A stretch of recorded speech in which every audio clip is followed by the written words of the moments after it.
and welcome to your award-winning The Reasons I'm Broke podcast, bringing you the reasons we're broke every single week through news and headlines ranging from comics, movies, TV, video games, and more. Today we are going through a special Patreon sector. It is hitting Patreon first, and then at least 30 days later, it is hitting the public podcatchers.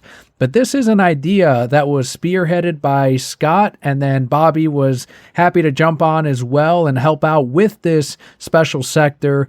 And we're going to cover as a bonus episode, comics, TCG, and games, how to store them, what we do, what kind of things we use to protect them and display these things that we enjoy. So it is going to be a collector's heavy episode, which is great because in the past we've covered CGC. When Scott's been on, we've talked about video games, and he's going to cover a little bit on how to store those even, especially since a lot of those are becoming collectible as we move into a little bit more of a digital gaming world. And then Bobby manages a gaming shop. So this is going to be solid for the type of supplies he sells. I manage a comic shop, so I've got a little bit of both gaming, card gaming, and comic storage, but I'm very light on video game knowledge as far as storing those. So it's going to be a good episode, a lot of combined expertise on these topics and on how we at least properly store the things that we enjoy and that we want to keep well. So like I mentioned, Scott from Lazy Gaming Guys is joining us again as one of the co-hosts. Welcome back, Scott. Thanks. It's good to be back. It's always a fun time on here. Scott does a weekly Lazy Gaming Guys stream every Wednesday night at about 10:30 p.m. We'll cover all of those plugs near the end, but just to give you an idea in case you just subscribe to today's episode, that's who we're looking at with Scott joining on. And again, he put together this great outline for today's episode for you to enjoy. So thank you again, Scott. And then Bobby, he's been on the show before. He's been on many years ago as well, during Kelly's pregnancy and all throughout, even before then too. So Bobby, as always, thank you for joining as a co-host. Hello, everybody. Welcome, Brokettes. Glad to be here again. Thank you, Daniel, for having me. And we should have some fun covering some of these things that we enjoy doing that we call our hobbies and make us broke. It always makes us broke every single week. Every time a customer says, "Oh, I'm going to be broke today," I kind of chime in like, "Reasons we're broke, right?" And then my coworkers kind of roll their eyes. But the customer's always like, yeah, reasons we're... They don't know what I'm talking about, but they just agree because they're excited because someone's agreeing with them. Like I'm justifying their spending. Right there is your dad joke. You were talking about that with there you Spoon. Go. You stumbled upon your very own dad joke right there. I'm merging into it. Yes, it's becoming, yeah. It just happens naturally. The puns roll off. So the first block, it's going to be 3 blocks. It's just like the mother boxes. I'm sorry, I've got the Snyder cut on my head here. But the first block is going to be comic books. That's what we're going to cover here. How to store comic books, the comic boxes, the filing cabinets, the long boxes, comic houses. Those are the ones that I have experience with. So let's start off with the, I guess, heavier comic collector here between the two of you, and that is Bobby. And then, Scott, you'll be able to chime in as well with some manga storage, which will lump into comics. So, Bobby, how do you store your comic books? So I store my comic books in short boxes, and a lot of people are going to be right away like, well, why wouldn't you not get long boxes? Well, I'll tell you why. Long boxes are great, but short boxes are easier to move around. Yes. Short boxes are also very uniquely sized, so they'll almost fit in any closet perfectly. Not only that, you can put multiples in your closet and not have to worry about extra stacking or turning them different directions, especially if you need to access those boxes frequently. So that's my particular reason. Now, a lot of other people I know like and prefer the long boxes because the other common complaint is, well, I want my entire run in one box. Mm-hmm. Sure, that's fine. Get a long box. Long boxes are also great for storing if you don't particularly have a large collection. Long boxes are perfect because then you just have one box that has everything in it. That is fine as well. But I will tell you from my experience, short boxes I recommend because they give you diversity on splitting up your collection or runs into different sequences. It also allows you to be more mobile with it. and you can move it around better. It's just easier to do. As someone that has moved around a lot, it is painful when you have a lot of short boxes. So like I will tell you right off the bat, I think I'm up to 52 short boxes. That is a problem, obviously. And I can tell you from experience, moving those is not fun, especially if you have stairs involved.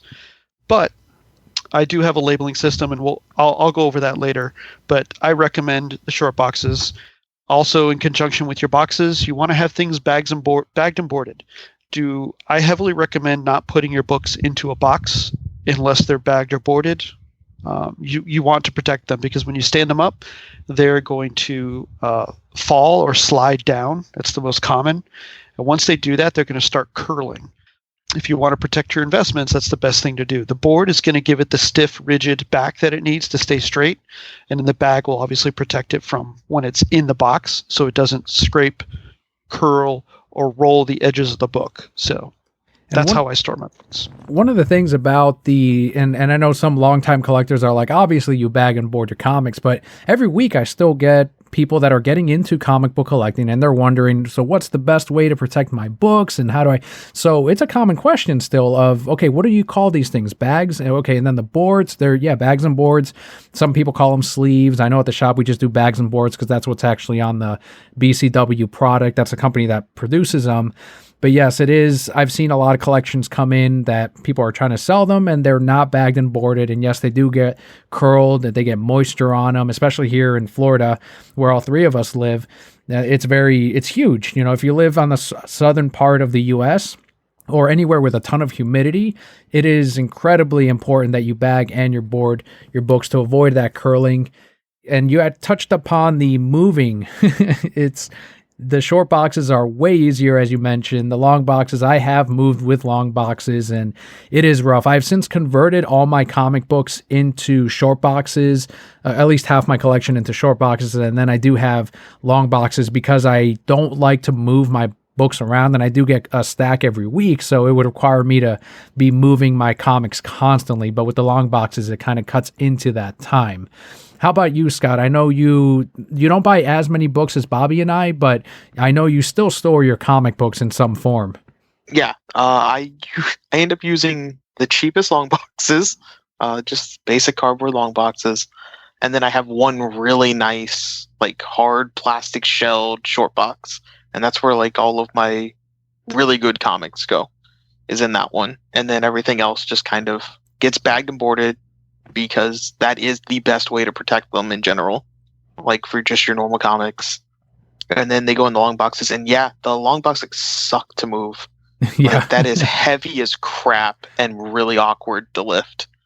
Whenever most I have of the time, it's just like shoving it across the floor to try and move it, especially on carpet. Forget it. Yeah, like it's bad, but it does the job. I also don't stack the long boxes because I'm too afraid that it'll crush in on the top because of the weight, which I think with short boxes it's a little easier to stack because they're not quite as heavy, and I think they're typically a little sturdier. One of the things that you can get, and this goes for everyone, they're called comic book houses, and what it is, it's basically an exterior shell to a long or a short box that makes it possible to stack your long and short boxes. So if you're limited on space like I am, normally putting 3 long boxes somewhere is going to be difficult if I don't want to stack them, because they are so long and they take up such space. So I've since converted a bunch of all my boxes into comic houses as well. So you can stack them up to 3 high. I think for short boxes, you can go up to 4 because of the weight, as Scott was saying, but it's very handy for getting more storage into a smaller space. So I would recommend getting comic houses. Not every comic shop is going to carry them. They're not a very common material, but if they have an account through BCW or any comic supply or card supply, they should be able to special order you comic houses for both short and long boxes. Interesting. I never even knew about that one, to be honest. They're super handy. Because that sounds like a very handy solution to being able to stack a long box together. You also put in the outline filing cabinets, and I actually have one of those that I got from Goodwill, and I was able to put in, they're exactly deep enough to fit short boxes in perfectly. Like it was amazing because it ended up working out really well. I at first planned on only putting the comics in there, but when I tried to put in a short box, I found that it was the perfect length. So you can find those. If you can bring your short box with you to Goodwill or somewhere that sells filing cabinets, you can see if it's going to fit or not. I had to cut about 2 inches off the top of the short boxes to make sure that it would fit in there, but it would still have the comics in there too. So it's just tall enough to be able to keep your comics from filing into one another sideways. And that's what I use for about a third of my collection is on filing cabinets. So it saves me room on the comic houses, and it is easier to access essentially 3 short boxes at once by just pulling out the shelf. So I would recommend the filing cabinet if you're able to get one of those at Goodwill or somewhere pretty cheap. Yeah, I don't know how much a filing cabinet like IKEA would be or something like that. It does sound like a very good solution because it gives more access to your comics instead of having to pull out like a whole long box or short box, open it up, and then go through things and then put it all away. Bobby, you had touched on bags and boards. Do you have a process when you bag and board your comics? I'm curious to see what yours is. And by this, I mean, do you get resealable bags? What do I mean by resealable bags? And do you slide in your comics, or do you put it on the board and then put it in the bag? So I know there's different ways to do this and obviously different reasons why you would do it. I use, obviously, since we're buying weekly books, I buy the standard size, I think they're called modern, bags and boards. I go with the standard poly bags and the standard backs, acid-free, and I think, is it Ultra Pro that makes them or BCW? Both Ultra Pro and BCW make them. And then just for clarity, they like to use standard for silver. They use silver and standard for silver. And then they'll use current or modern for books from the late 70s to now, which is what's considered the modern era, which is another very common question I get of, if my comics are from the 60s, which one do I need? Those are going to be silver size or standard size. And then for anything after 1975, then that's going to be really like 1973, but I always go mid-70s, is going to be current size or modern size. Right. That's what it was, current, modern. I think the other trick with the silver is if it's 25 cents or less, then it's gold versus silver. Is that right? Or is it silver versus modern? Some 15 cents and under are going to be golden or silver. It can be, I usually just go by the year because there were so many price differences based on how many pages were in there, who was publishing. It's not quite as consistent, unfortunately. Makes more sense. Okay. So yeah, that's what I use. I use the current modern bags and boards. I don't go anything extravagant. I just get the simple ones that you can get at your local comic book shop. How I put them in is, I know there's a way where you can put the book on the board and then slide it all together into the bag. Mm-hmm. I put the board into the bag and then very gently put the book in. Now, times where I will not do that and do the reverse is if sometimes those bags are not always the same size. They're always manufactured differently. I'm sure you've seen that as well. Mm-hmm. So when they are, I get a bag that's kind of tighter. They weren't manufactured right. Those I'll specifically load it on the board first and very slowly bag it.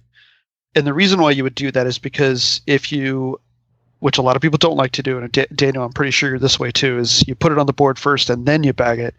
It's because what you run the risk of doing, if you care, is you will split your binder side of the book, or the edges. They will easily split when throwing it in there because the bag is rubbing against the book itself. You also run the risk of your corners slightly peeling back, and if they do, it could cause those earmarks. Mm-hmm. And those suck too. So that's the reason why you would not want to do that. I'm very careful with what I do, and the bags are usually loose, so I'll just do it very, very slowly. Worst case, I'll do half and half, so I'll have the board half out with the book, and then put it on that way, and then put it in. Mm-hmm. The other risk you run is obviously sliding the book against the cardboard. Yes, there's an issue there too. So a couple of different reasons why you would not want to preload the bag before throwing the book in. I do not use the resealables. you would want to use the resealables, and correct me if I'm wrong, but you would want to use the resealable bags because it would more securely seal off your book from the external elements. That's the reason for that. It also reduces the risk of, not risk, wrong word. You don't have to use tape, obviously, because the bag itself has the adhesive on it. I just use clear Scotch tape, and I use not the standard Scotch tape, but the gift wrap Scotch tape because it's completely clear. It doesn't have that matte finish on it. I don't like the way the regular Scotch tape looks on the back with that glossy matte finish. Mm-hmm. So I just use the clear one, and it almost doesn't look like it's there sometimes. I'll just put two pieces of small strips tape. I'll pull the bag securely so that it tightens it and keeps the book up against the cardboard. And then I stand my books up in my boxes. That's how I store them. I know a lot of people like the resealables because they don't have to go out and get tape, and that's great. One thing that I found that you had mentioned, it's not a massive difference as far as protecting from the elements when you get a regular non-resealable, your regular book, and then the resealable ones. But it is great if you are going to take it out, reread it, and then put it back in. And it doesn't run the risk of, one, destroying the bag if you retape it over and over again, because that tape over time, it's going to basically merge with the plastic, and it's going to ruin the bag. But the other thing too is if you are pulling it out and looking at it, you don't run the risk of the tape catching on the cover or the back cover, depending on how you store your books, and then from there ripping the pages, which I have seen more inexperienced collectors unfortunately do that. When it comes to like an expensive book that I'm selling like I've done this so many times that I can slide it in and out with the tape hanging off and I won't catch it on the comic. But if it's like a silver size $3,500 Brave and the Bold first appearance of Justice League or whatever, I don't care. I will remove the tape. Tape is cheap. I can just retape it myself, and that's when I won't run the risk, because the one time I don't do the right thing, it's going to be on $1,000 book, and I'm not going to do that thing because that's hundreds of dollars of damage it can cause.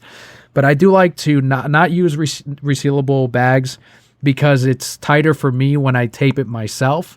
I don't know, I'm a little bit insane where I like to, I do one or twice to get the air out of the bag, and then I'll put the tape down and have it just a nice, almost as little air as possible seal on the comic book. I don't spend too much time on it. You're not going to get all the air out, but it saves me room in the comic boxes with less air in the comic, and I think it just looks nicer if I'm going through my collection. And I like to have the folding tight because, again, it doesn't peel over time when you're flipping through your comic books. But otherwise, it doesn't make a huge difference as far as which one's going to protect better. It's mainly am I going to pull this out every few minutes, or do I not want to bother with tape? And the resealables are, I think, a few dollars more expensive anyway, so I save some money instead and just get the standard bags and boards.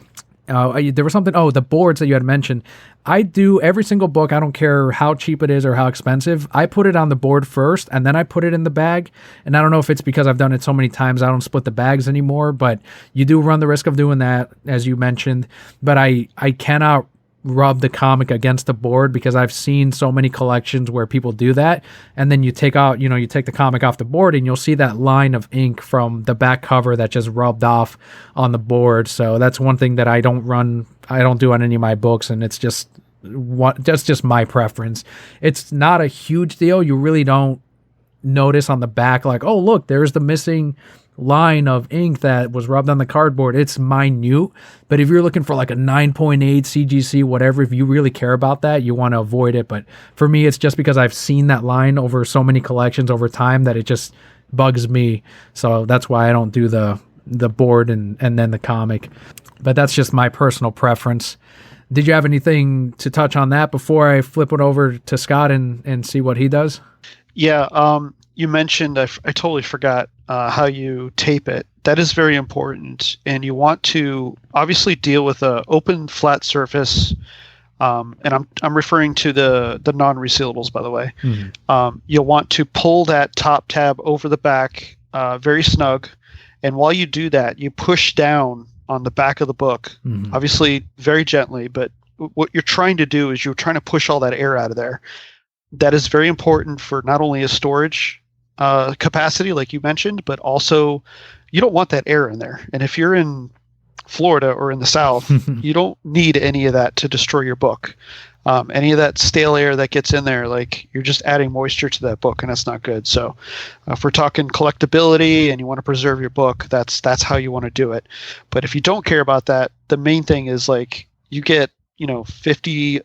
That's too many, but if you get like 30, 40 books that you're trying to put in a short box, and they all have a lot of air in them, you're losing a lot of space, and they feel weird when you pick them up. They feel bloated. Yeah. So it's just good to get that out of there. That nice, crisp, flat bag and board against the book, and it just makes the book look so much better when it's pressed up there so tight versus loose, and the cover's like slightly open. It just looks messy. Yeah. Plus, you run the risk of damaging it too. So that is highly suggested. You pull the 2 tabs over, and while you're holding one, you tape it, and then rub the back of the book down one more time, and keep it flat while you tape the other side. It's not perfect, but you're going to get all the initial air out of there first, and that's really helpful. You reminded me of the moisture against comics. One thing that I've seen people get a little crazy about when they're looking at a high-end comic. I've seen the gloves. People will put on the gloves, and I think that's overboard. They do it on Comic Book Men for effect, and I don't know if the guys actually do it, but I have seen people come in during pre-COVID times and come in with their own set of gloves, and they'll touch a thing, which is fine. It's not their book. They don't want to damage it. That's fine. But if you know how to handle a book, as long as your hands are clean, the book's going to be in the same condition as from before you handled it. But don't blow on the pages to churn the pages. I've seen that because you are getting moisture from your mouth into the book, into the pages, and you're instead just grab it from the corner and use your finger. It's going to be fine. It's all right. You're doing less damage that way than trying to blow into it with your mouth and using a bag and board. It's a little much, and you're actually doing more damage. So I just wanted to throw that out there for any collectors that are actually doing that. Scott, yeah, you blow on those pages, and you're just blowing spit all over those pages. And it's the same with video games. I know we're not on video games yet, but it's the same with video games. Yes. You do that to your cartridge-based games, you are spitting all over those metal tabs. Don't do that. You'll never stop me from blowing in my cartridges. Like, I don't care. Yes, you'll never. We stop do it. Me. Yes, you're right. We will always do it, but it's not good to do it. No, it's absolutely not. Folks, do not do it to your comic books, though. Do not do it to your comic books. And Scott, do you have a very basic way that you store your comics, bags and boards, your preference? I do use bags and boards. It's pretty much the same as you all, except I do actually use resaleable. Okay. Mostly because I'm just too lazy to go buy tape. There you go. So paying the 3 extra bucks or whatever to get the resaleables just saves me in the long run the issues. I like just being able to, put the bag. I do put the board in, then very gently put the comic in, and then kind of press down, get all that air out, and seal it up. But yeah, no, I enjoy not having to then tape things shut. No, screw that. Just fold it over, make sure it lays nice and flat. Done, bagged, boarded, ready to go in the box. Saves time and effort. Straightforward from Scott of Lazy Gaming Guys. Fit the name and everything. Exactly. I have to live up to brand. Lazy comic book guy. We'll figure something out. But I actually want to go back to you, Scott, because you had talked about some of the higher end comics that you have in your plastic bin boxes. It kind of goes hand in hand with displaying your comic books, getting them ready to get graded. Do you have any of those in Mylars or Mylites when you display them in those nicer boxes? The only one I have in Mylar currently is my Tom King original art. Nice. Where he actually did the blank cover. Yeah. And I love that thing. And that is in Mylar. The rest really aren't. They're just in your standard bag and board currently. But they're also not currently on display or anything else. If actually putting it on display or anything else, I would put it in more of a Mylar bag. Mm-hmm. Just from what I understand, that's a little safer for it and stuff to put into a long-term display, like a frame, or even just kind of to look a little nicer if I prop it up in a display case. We have quite a number of Tom King fans on the Brokehead Core, so tell them what makes your piece so special. It's the amazing art drawn by Tom King.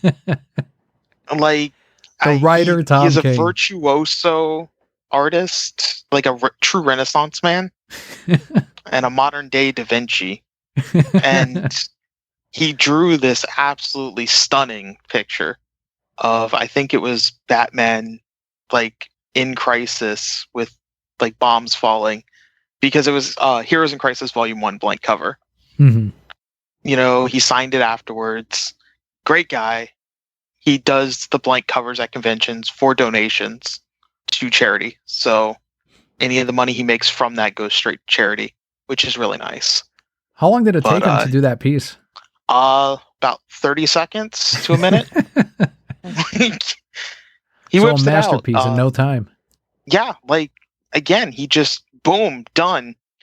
It's literally like watching Michelangelo painting here, or Van Gogh, if you will. To anyone not catching on to the joke, Tom King being a writer, I don't know who first asked him to do a sketch on a blank cover. I'm assuming it was someone that maybe didn't know that he was not an artist, and so he was like, well, all right. And he did stick figures of these characters, and it became a thing online, on Twitter especially, where people would share like, this is my Tom King piece. And he got into it with Jim Lee, who did one side of the blank comic book, and he did this amazing, I think it was Batman.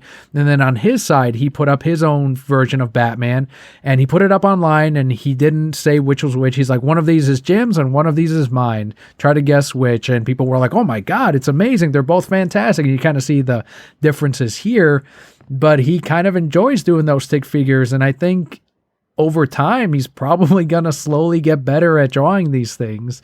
And just by doing it over and over again. it's amazing.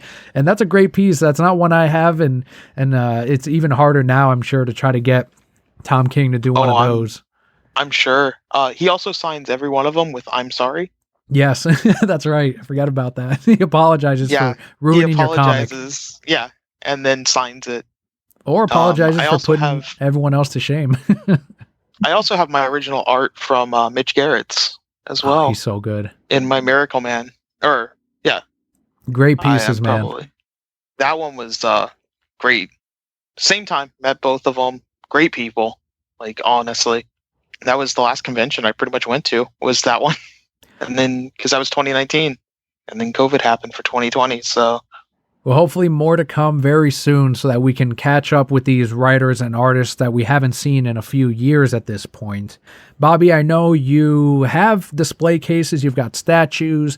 I can't remember if you've put up some of your Incredible Hulk comics or some of the other Marvel books, but if you want to give maybe a collector that's just starting out a heads up on what you would use a Mylar bag and board for, what the difference is between that and a standard, what price range you would say don't bother, Mylaring it because Mylar is more expensive, and maybe a price point of maybe if your book is this much or more, then I'd recommend getting a Mylar bag and board. The Mylar bags and boards, well, the Mylar bags, I should say, and the boards are a little thicker.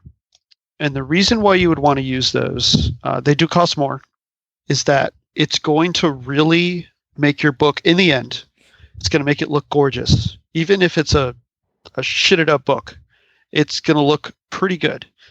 That bag has a very unique shine on it, and it just brings out the color that's in that book, even if it's saturated.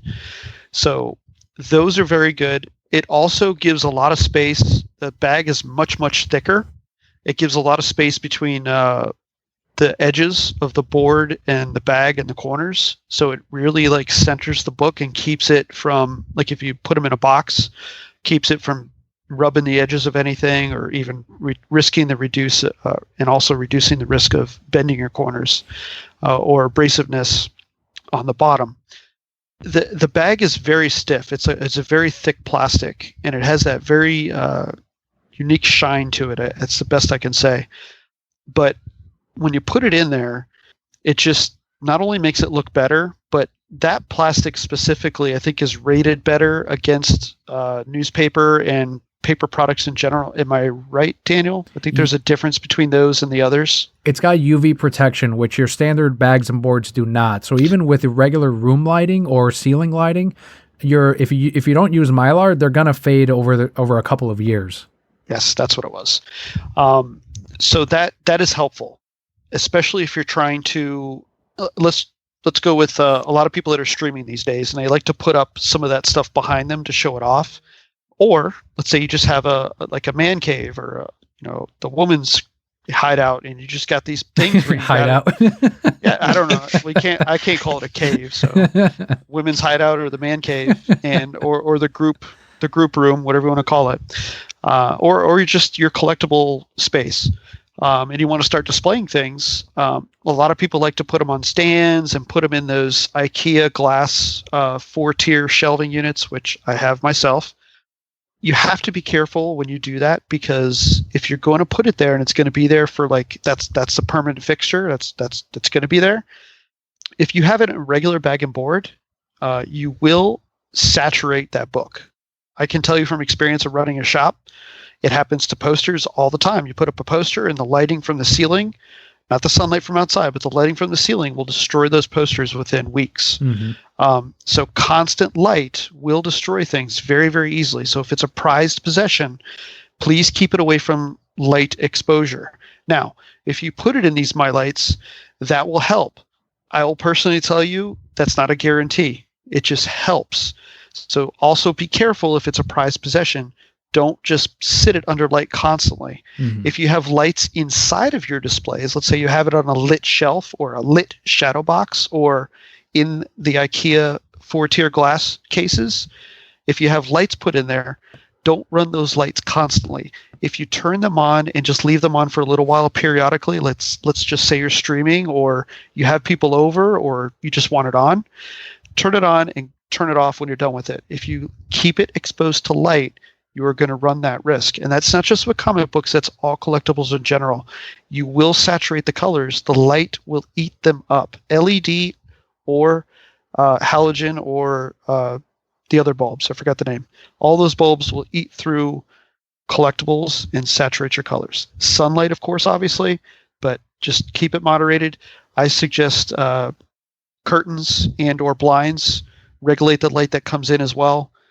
That's all very important. But anyways, back to the bags and boards. So the My Lights are good for storing your expensive books, and that's why you would do that. Preserves them longer. The plastic that is in there, as you mentioned, it's got a different material, so it is thicker, which gives it even more protection in case you were to accidentally drop it while looking at it. On a regular bag and board, it's going to crush a corner no matter what. But on a Mylar, it could still happen depending on how high up you drop it, but it is a little bit thicker, and if you're storing it, it gives it that extra protection against any kind of pressure when you're moving the boxes around.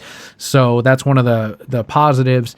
Another thing too is if you are going to display it in a case or near a part of your house that is normally pretty well lit, I should say, even if you have it near a window, and no matter what kind of protection you're going to have, it is going to fade over time. But one thing I will suggest is if you're not going to CGC a book, or if you don't want to spend the money on that, there are these protectors that also have UV protectant. They're called comic cases. There's all kinds of different brands, but as long as you see the ones we get at my shop, they're Magnetic One Touch is the name of them.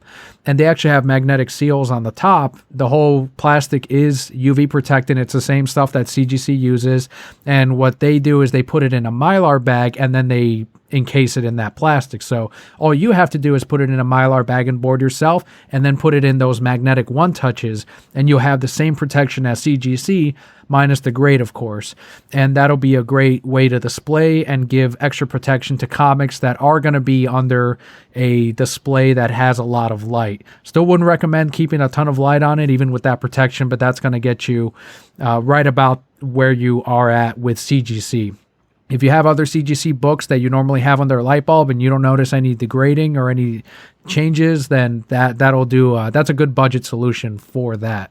But otherwise, if it's on my end, maybe Bobby has a different opinion, but if you have comic sketches like Scott does, highly recommend using Mylar, even if it's something that's worth $5 in your opinion that you're never going to sell, doesn't matter anyway. The Mylar will protect the pencils or the inks or the colors from the elements of just storage in general. So Mylars are great for that.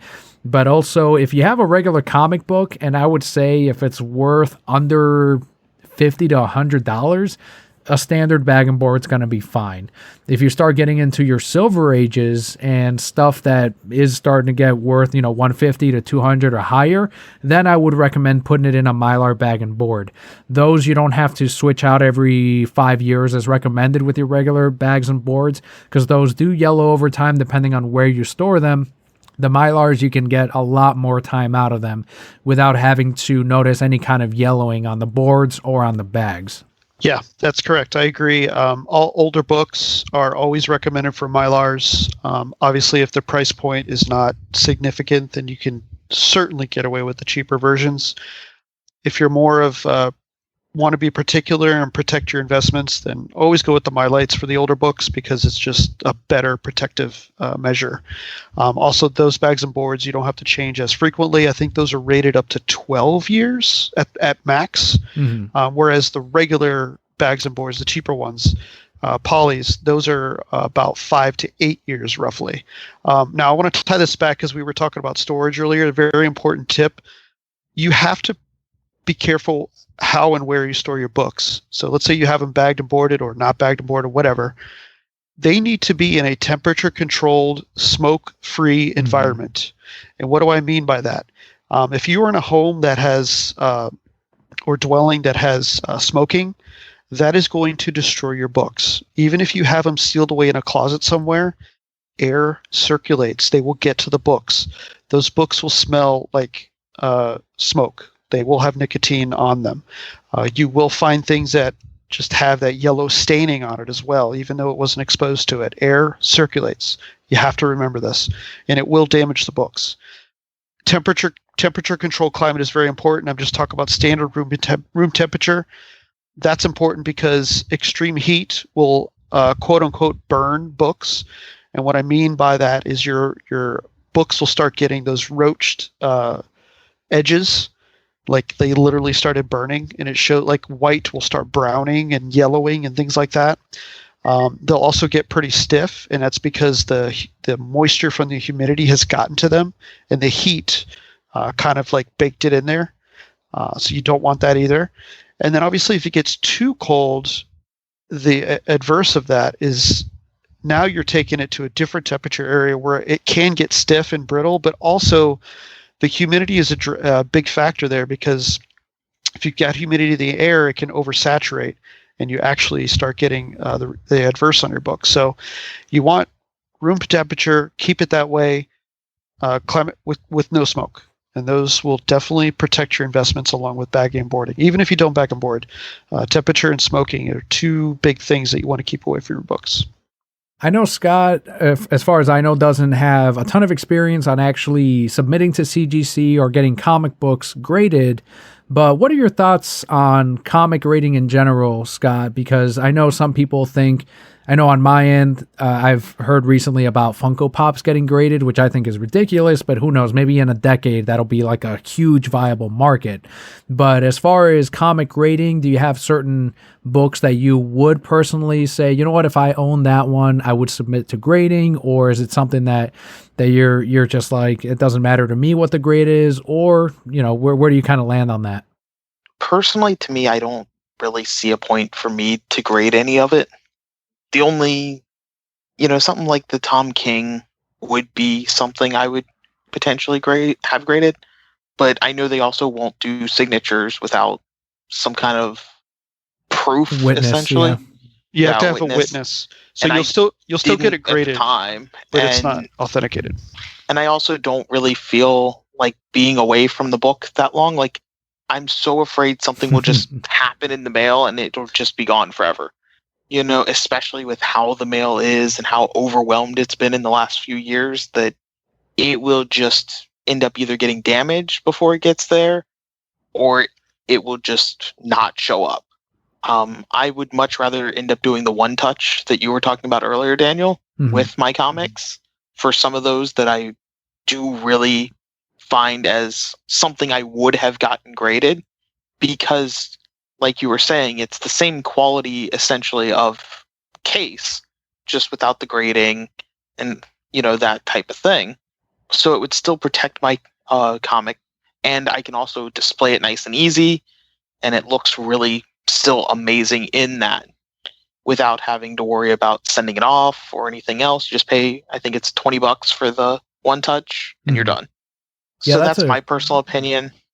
That's a huge fear I have as well when I would submit a comic either at a convention or mail it off, because they tell you, okay, what would you say it's worth in case something were to happen to it? I think they call it insurance.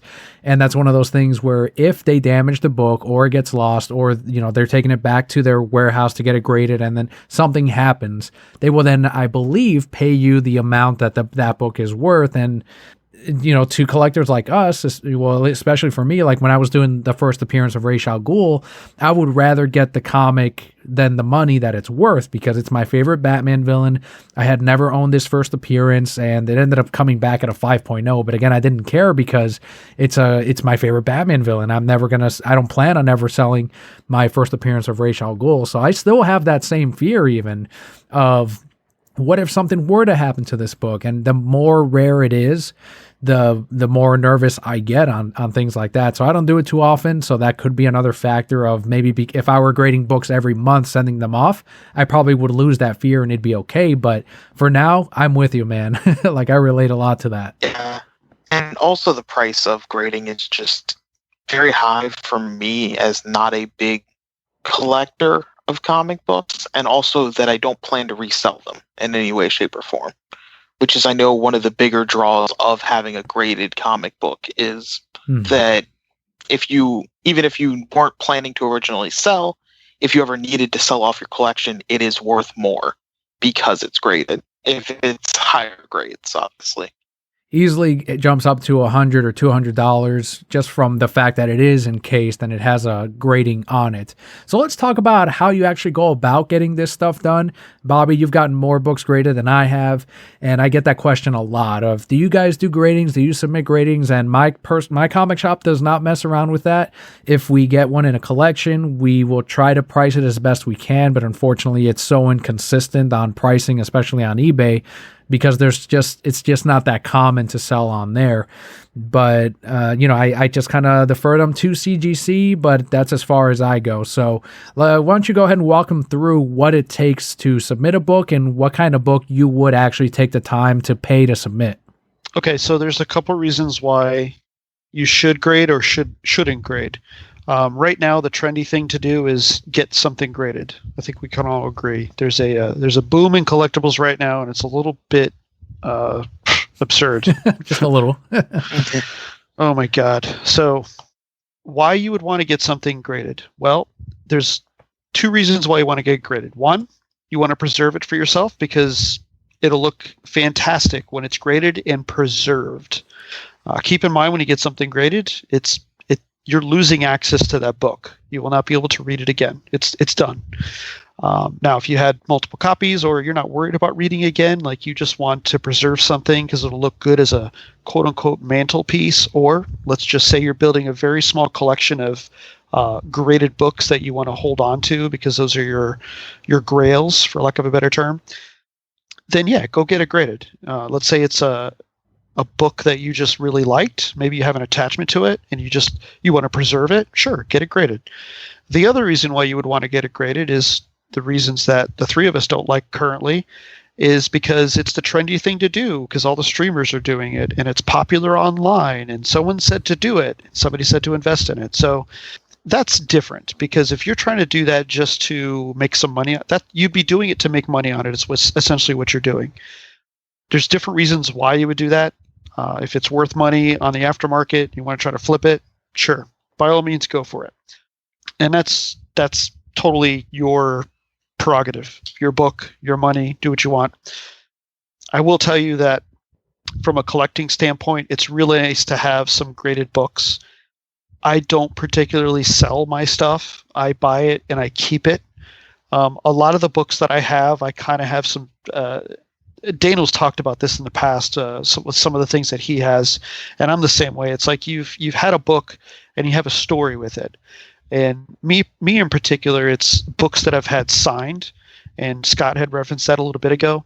When you get a book signed, and I want it graded, you're at a con. Well, you have to have a witness available to get it that official. We're talking CGC now. CGC has a gold label. It's called Signature Series. Well, you can only get the gold label if you have a witness present. So if I have a book that's already signed, like example, Scott's book with Tom King's autograph, you can submit that book, but you're going to get a green label. And the green label says that it is signed, but we're not recognizing the signature because we weren't there to witness the signature or quote unquote artwork, whatever it is that's on the book. Does that detract from the grade?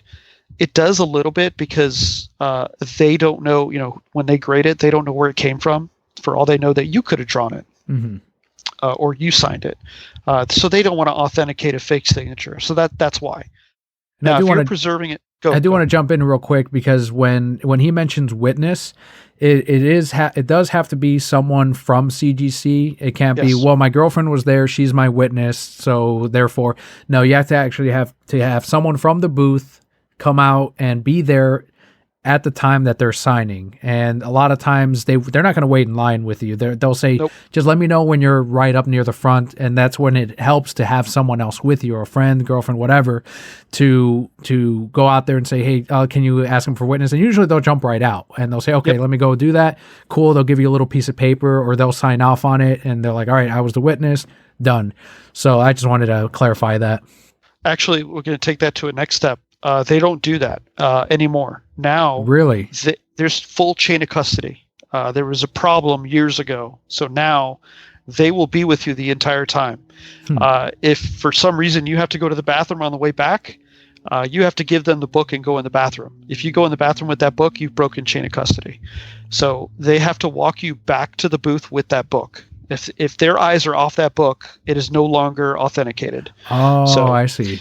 Yeah, that was a problem with people with the signature thing, like what you're talking about. That is exactly how they did it, and people were scamming the system. They found out about it, so they changed it to where, and that's why they increased their staff, because so many people wanted things graded. So now it's just you go grab a body and they come with you. They literally just watch the book be signed, and then they walk you back to the booth. If you have other things you want to do, they kind of ask like, hey, let's just go do this real quick so I can get back to the booth and you don't break your chain of custody, and then you can go back and do whatever you want. So that's exactly how that works. It sounds so formal, chain of custody. I feel like I'm in court for a child custody or something. I don't know. It's really weird. I mean, you break that chain of custody, you lose that gold label. That's what it comes down to. So. But yeah, if you want that gold label, that's how that's done. Other than that, you're going to get the standard blue label, which is totally fine. That's the most common way to grade books. And if you want to send a book in, like I said, the reasons are you either want to make some money off of it or you want to protect your investment, or both. So there's nothing wrong with either one of those. Don't just choose any book to send in and get graded. And the reason why I say that is because if you just take a random $5 book that has nothing with it, nothing special, no value to it, grading a book is almost with shipping and handling it's about $30. Your grading fee for a common modern book is $17 with no extra rush fees. But with your shipping and handling included, it comes to around $30. So if you're willing to spend that $30 on a $6 book that has nothing special about it, that's on you. That's what you have to weigh as your costs. Now, let's take that and you're trying to get a book graded, like let's say Amazing Spider-Man 300, because it's the first black suit Spidey. Well, that book is significantly important. It's labeled as a key issue. So yes, you'd want to send that book in. Now, if it is heavily damaged, that's another thing you need to consider. Is it worth grading this book when I'm going to get it locked in at a low grade? There is an option when you're going through the process to get a predetermination. That way you don't get your book locked in a slab and it's not the grade you wanted. So that is available. So when you're going through that, and I'm speaking through CGC specifically because I've only sent books in through CGC. There are other companies out there. A lot of them are not as popular. One that is becoming more popular is CBCS. That's another company that's popularly used. It's much cheaper to use them. CGC has been doing this a little bit longer, and obviously they've had some very, very important books run through high-end auctions. So that's why they have that labeled pedigree behind them. They also have some guarantor companies behind them as well. So they're the most notable for comic grading service. And because I'm going to have someone tweeting and correcting, so to avoid all of that, the ASM 300 is the first Venom. First Black Suit Spidey was Amazing Spider-Man 252 in the main series, but Secret Wars number 8, I believe, was first Black Suit Spidey. But I know that one person was waiting to be like, actually, it's the first Venom, and some people even consider 299 first Venom. So I just wanted to... I don't even know why I said that. That is the dumbest thing I think I've ever said. That is not the... Oh, my God. So you know why I said that? Because I thought of the cover, and he's swinging through that... the manhole cover. Well, it's not a manhole cover, but the circle. He's swinging, and it's all 300s, and he's in the black suit. Okay, I am wrong, folks. Dano's right, and I know that because I am ASM collector. I know better. Sorry. All good. Again, I just wanted to avoid that correction tweet. And as we close out the comics section of this, I don't use anything to keep track of my collection. I know I see people on their phones and they'll say, oh, which one do I have at home? And they'll either use like a regular Google Docs, but I'll see people have like an app, something that they, I believe, pay for so that they can check off the things that they have. I've seen people scan like right there as they're checking out their books, like each barcode so that it gets added into collection. What are they using? What the hell is that? Because it's not something that I need to use. I can my collection is small, I guess, in comparison to these collectors where I can by memory know, no, I don't have that issue yet and pick it up. And what's going on there? I don't know a lot of those, and I'm trying to look for a better one or just a better way. I track my collection using Comic Collector Live, CCL. That's what I use. I've used them for maybe about almost 15 years now. It used to be free, and then it got some upgrades, and obviously with them managing the site and the tool, there became a fee. So now it's only $30 a year. I don't mind paying that because it just keeps track of my collection. It also has a storefront that functions kind of like an eBay for comic books. So that's another added benefit to there if you're looking for some books online. I believe, Daniel, your store sells on there too, so that's pretty cool. But yeah, it's called Comic Collector Live, CCL. I don't have an app for them. I think they do, but it's not the same thing. It's more of like looking at things, lookups, but it doesn't let you track. So what I have is on my computer. It's a PC program, and it acts like a database. It's updated every week with new book releases. You can put in notes for issues, like if you got it signed or you got it graded, you can put all that info in there. So it does allow that. It does allow a sorting feature to export into Excel. So if you need to print off lists or send a list to somebody because you're trying to get something appraised as far as these are the books I have. Obviously not looking at quality, but just the sheer numbers or identifying keys and whatnot. And just for anybody out there, when I'm saying keys means books that are important because they have either a first appearance or something significant. And the reason why that is because that will enhance the value of that book. So example would be Amazing Spider-Man 300 because it was the first appearance of Venom. Venom. Which is argued with 299, of course, you mentioned that. But yes, that's why that is called a key. So that's a short term of identifying a book that has value. Is it a key, quote unquote? So that's what I use. It's been good to me. That's why I haven't moved on from it. Paying $30 a year isn't too bad for me. It does have all the cover images as well. It has all the variants that are identified as well. So it does have all that in there. It hasn't really let me down in all the years I've used it. So I will recommend them. I'm not aware of any others. As far as what you're talking about with the phone and scanning them, that's nice. On that one. What's that is CLZ Comics, which is an app on the Google Play Store. CLZ Comics? And CLZ Comics, the comic database. And that one I've used for a little bit, but since I'm not super into comics, I ended up, because it does also have a subscription fee. It's you get a 7-day free trial, and then it's $15 for the year. And that's the one that has the barcode scanner and all that? Yeah, you can scan the barcodes or type them in manually for the comics in your collection. Now, does and it'll that keep track of them upload and stuff like to that. like their website or to the cloud, like their cloud, It so has that a if you cloud, change yeah. phones? Okay, It that's has good. a CLZ or their own cloud system that you can sync to and then back up onto a new phone, or if something happened to the things like that. Okay, that's good. So they're a pretty decent one from my time of, using the free sample, but it was a while back. But I do think that they were a pretty good one. And for $15 a year, it's not too bad. Plus, you get the app on your phone. I don't know if they do all of the things that the one Bobby was talking about does. Even if you had both, just kind of one as a backup or on your phone, that would probably be okay if you were really into collecting. Because even the worst case scenario, 45 a year is probably not too bad. As like if you were a seriously hardcore collector and needed to have access to the list at all times, because then you could also sync the list between each other. You'd have to do it manually at first, but you could then keep them both updated. Awesome. Thank you. That's good to know. So we have two options there to keep track of your comics and everything. Great.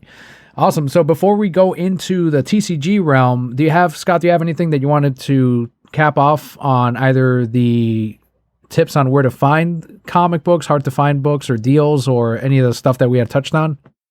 I don't particularly know a whole lot of places. I do know that, again, I think this is a pretty self-explanatory one. If you're looking for a series and you think it's, going to be hard to find and you really wanted that series, start a subscription at your local comic shop. Like, you will never miss an issue. I'm happy I did that with the IDW or Sonic comics, because they became extremely hard to find single issues for a while. And I think even some of the earlier issues are harder to find, or way more than cover price. They're not extremely high, but they're at least double or triple cover price.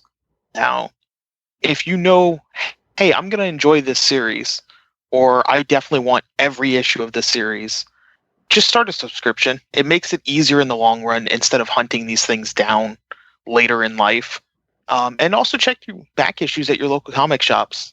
You never know what you will find, especially just kind of you go on a road trip somewhere, or you're in a new city on a vacation.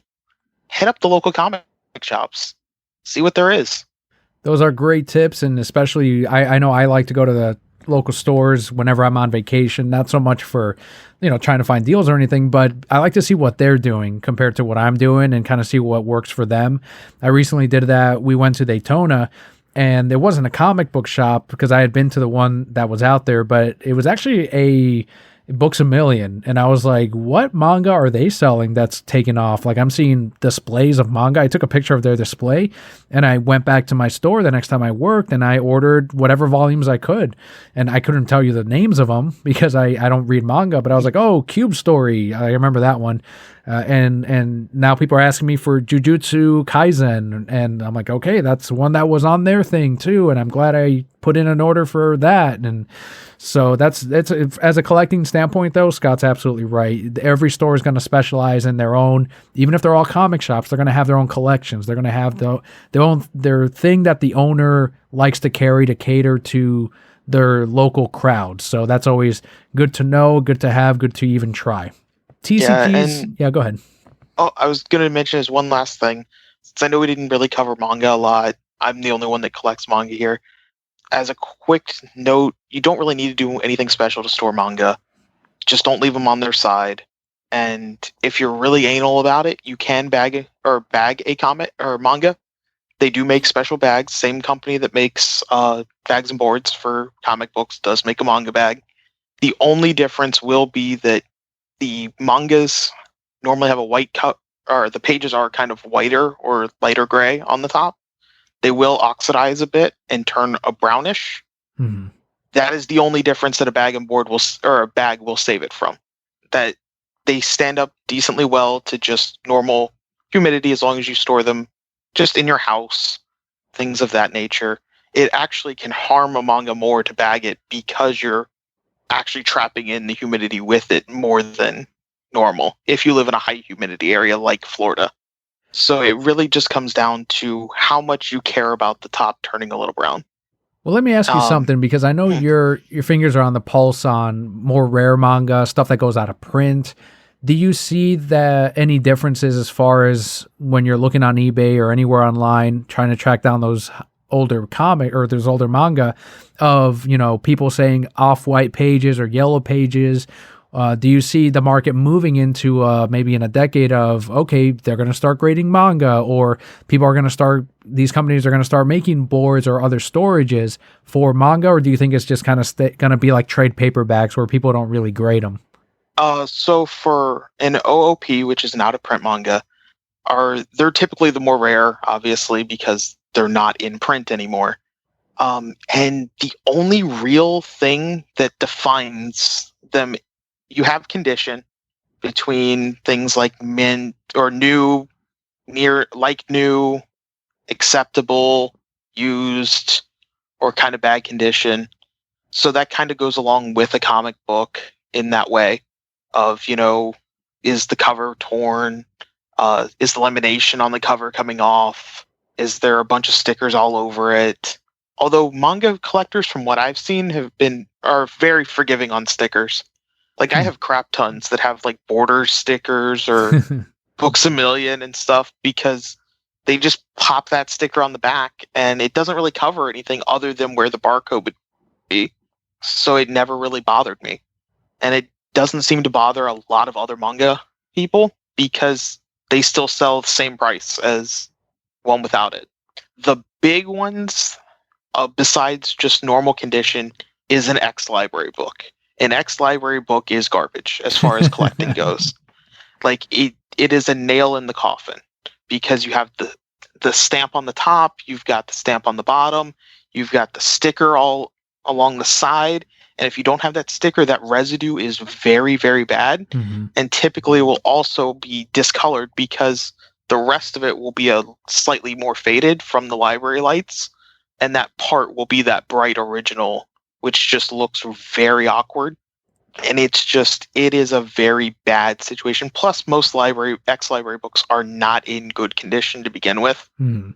But even then, some of the rarer mangas as X library books can be $300-$400. Jesus. Like I was lucky. I had one book that was worth around $500, but I found it for $20 online, and it just comes down to keeping track on places. Check different places and stuff like that, and you can find those things. Like you will find a good deal if you look at it long enough. I've never paid a ton for any manga, like any specific volume, because patience. If you just have some patience, you will find that volume for a reasonable price. Just hold out and keep looking. Sometimes you may have to look a lot, but it will happen at some point. And obviously try and buy things before they're out of print. Yeah. Just because it's way easier. And again, that's another thing you can get at your local comic shop. Talk to them about starting a manga subscription. If you're, know you're going to want this manga series later, talk to them about it. Plus you're getting them in better quality because they're not putting stickers all over it or anything else. And they're going to be in a newer condition because you're getting them straight from your local comic shop. No one's been flipping through the pages on the shelf or anything like that. But overall, I don't see mangas becoming a grading thing. And I don't really see them becoming as highly collectible. Although some series are getting very expensive. I know before Shaman King, which is now getting a reprint, the original versions of that is $500-$600 for the 33 volumes. For each one, or for all three, or all for 33? The total? Okay. The total is about $500. Each volume, if you buy them individually, runs about $30 to $40. And there's a few other mangas, a lot of the older out-of-print stuff that people are now wanting to go back and buy are running $30 to $40 when they were retail for $9.99. And that's just kind of how this works. But that's also just the fact of it's a 10-year-old series. It's going to be a lot harder to find because how many are still in good condition? And if you're buying on eBay, please look at the pictures and make sure that is the item that you are bidding on or purchasing. And I think that works for comics as well. Like, if they have a stock photo, ask to see the actual photo of the item. before purchasing or bidding, because once you put in that purchase, that's it. You will not win that case against eBay because of the fact that you knew what you were bidding on. You knew that it wasn't the actual photo. So be careful with that if you really care about condition. If you don't care about condition, obviously, ignore it. But just as a friendly tip. So it sounds to me like manga is either in its infancy of collectability, if it ends up going skyrocketing into something, or this might be the peak of collecting simply because the manga collectors aren't as, I guess, rampant for trying to find these original volumes. It seems like it's mainly, a very niche market compared to comics right now, but who knows what the future holds. But as Scott said, take some regular precautions on your manga. I know I have some on my shelf. I don't bag and board them, and they probably have yellowed over time, but they don't have any dinged corners. They don't have anything crazy on them because of my trade paperbacks that I collect. I just keep them stored in a nice shelf and read them every now and again. Still take care of them like I would a regular comic book, but nothing too insane yet. Now, if I start seeing the market change, then I'll probably take some steps to protect the stuff that I do have just in case. But otherwise, it sounds like manga is doing relatively well on the low end of market or I guess collectability, as far as like you're not going to be out too much money if you're trying to collect some of the older stuff. And I know 500 is a lot of money, but that's for all 33 volumes. When you're looking at a comic book, that can be a single issue. Yeah, there's very few mangas that are going to run you more than about $40 to $60 a volume. Now, granted, some other series are 36 volumes at $40 a volume, so it's going to run you a bit more. But again, that's a complete collection for maybe $700 or $800. When again, that could be one Silver Age comic. Mm-hmm. It's still very much either, to your point, in its infancy, and that we're looking at more. Because manga's only been around in the US since about the late 80s, early 90s. Right. So you're not talking as long as a comic book group has been around. So over time, we may see manga become more rare, especially as some of these comics that finished in the 90s are actually 30, 40 years from now, probably not many of them left in good condition. That's very true. Very true. So we went pretty extensive on comic books, and I think the reason for that is, in this episode at least, it's the first that we're touching on like the storage and some of the supplies. But as we move into TCG, some of the stuff is going to overlap, so I'm not as interested in covering that because some of the obvious things like moisture and light, we already know about that. That's going to apply to both TCG and video games. But I more want to focus on the special products or the different types of things that would be just for that thing, like TCG, for example. Let's talk about top loaders and binders and sleeves. So, Bobby, what do you have on protecting your individual cards or maybe even booster packs if you have collectible boosters that are still sealed? Okay, so that's another extremely popular thing these days. So there are special cases that you can get to encapsulize, I guess, for lack of a better term, put your booster box in or your packs. I don't particularly sell those with my company, just because it's not something that's common. This has become more popular as of late. Within the past year, it's been everybody wants to protect those things because the prices have just gone through the roof. If you want to protect a pack, there's some snap cases that are large enough to fit a pack in. It's not going to hold them snug, but at least it kind of protects it. I'd be careful with those, though, because they're just not the most reliable. Like I said, there are specific plastic cases that can go over a booster box. Some are going to be different sizes because the booster boxes have changed over time. They used to be a horizontal orientation, and then they've changed now to a vertical orientation, so those boxes have changed size. You'll also have to account for, if you're looking for the snug fit for a booster box, when we went from the XY era to Sun and Moon era in Pokemon specifically, those booster packs got bigger because they included the automatic energy card, whereas before it was random where you get an energy.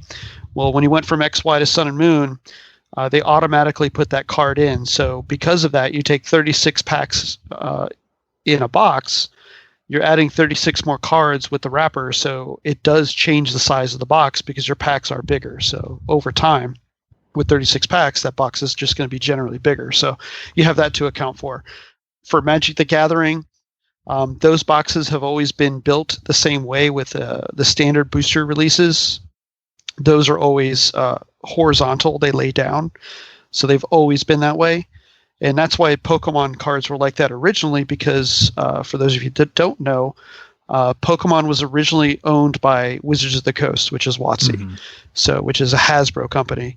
So they did own that, and then they sold it off, I believe, in 99 or 2000. Don't kill me because I'm probably off by a year, but it's 99, 2000, 2001 the latest. WotC sold it to Nintendo.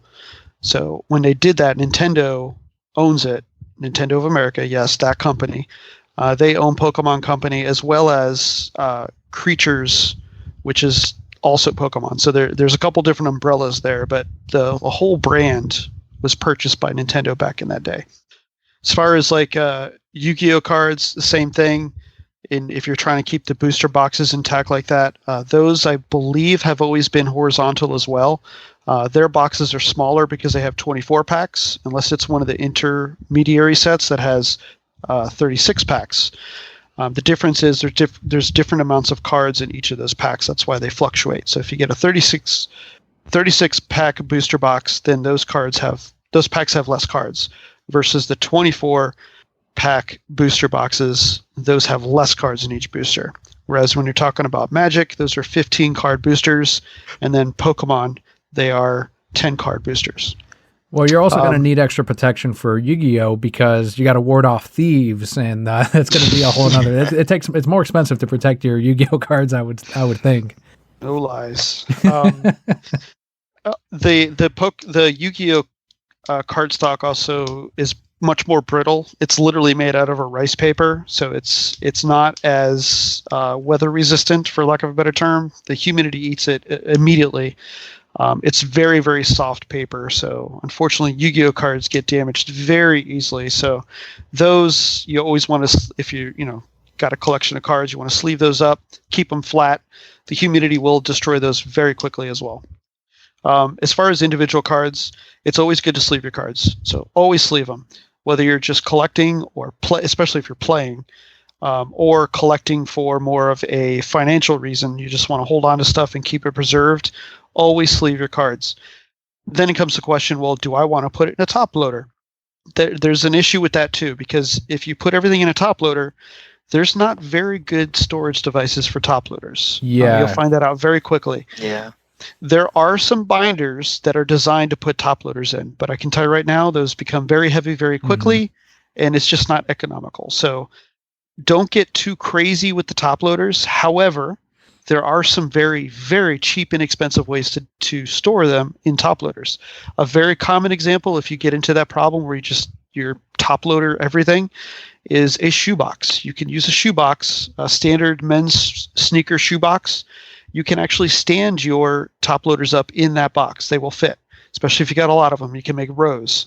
Another good box you can use, economical, is if you ever buy an Elite Trainer box for Pokemon, those boxes will fit top loaders. So that's a perfect solution for those, and you can put the lid on top of it.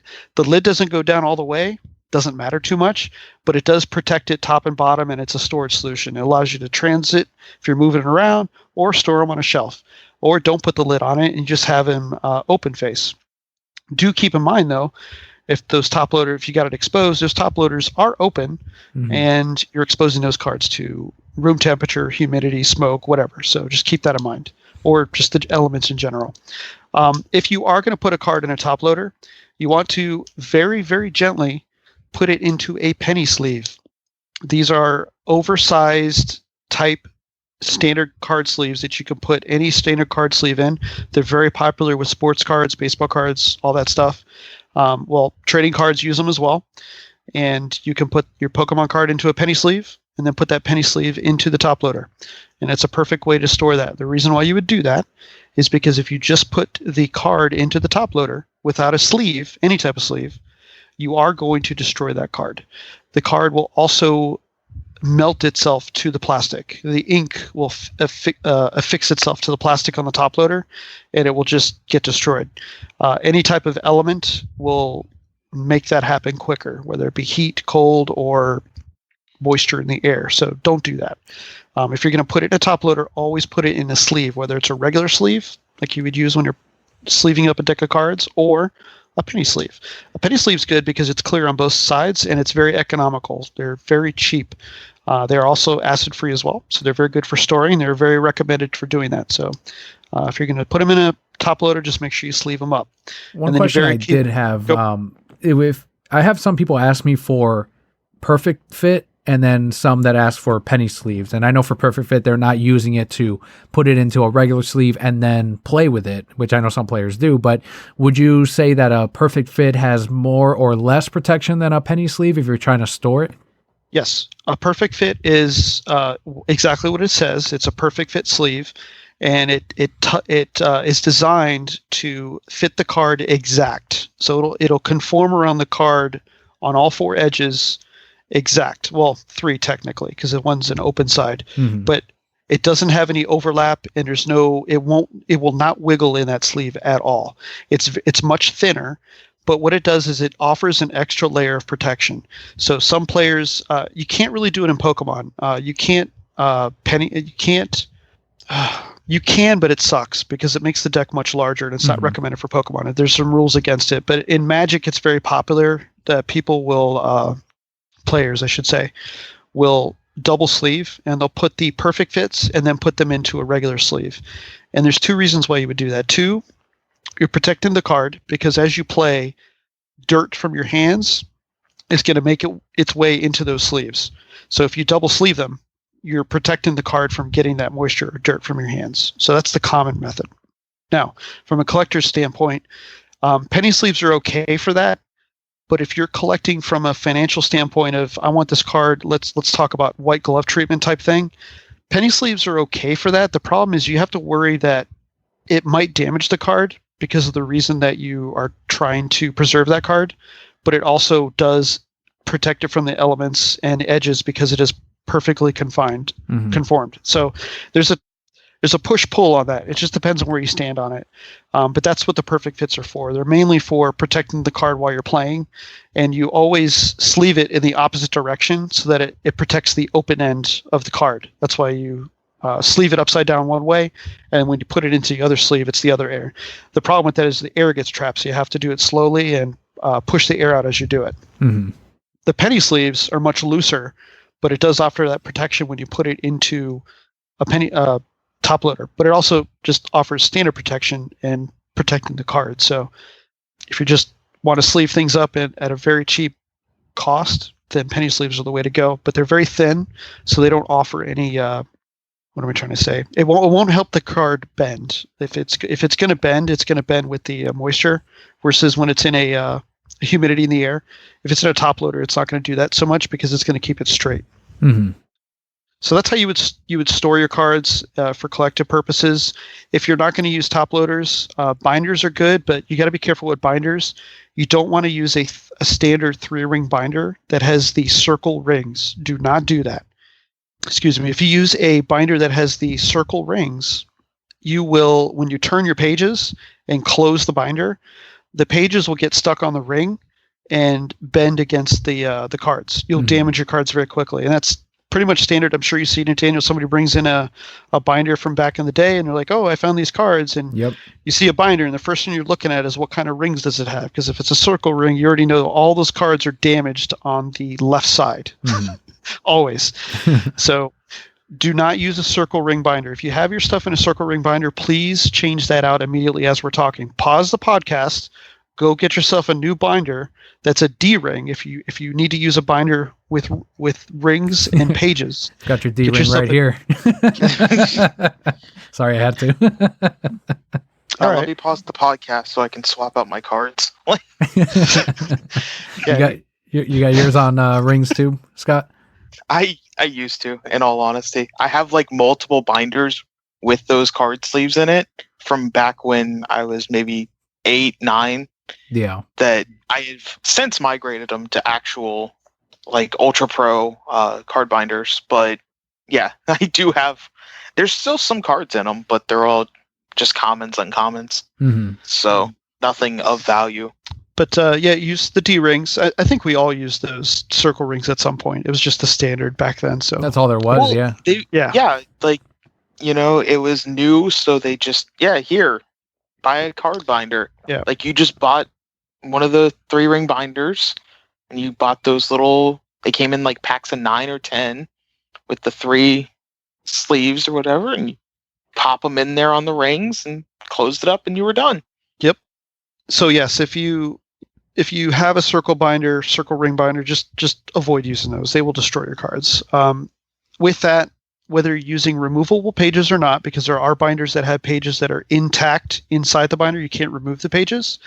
Regardless of which solution you use, please sleeve your cards before you put them into the 9-pocket page, whether it's the removable or non, or 4-pocket page, depending on, 12-pocket or 9-pocket, or maybe you got a 6-pocket or a 4-pocket. There's different variation size binders.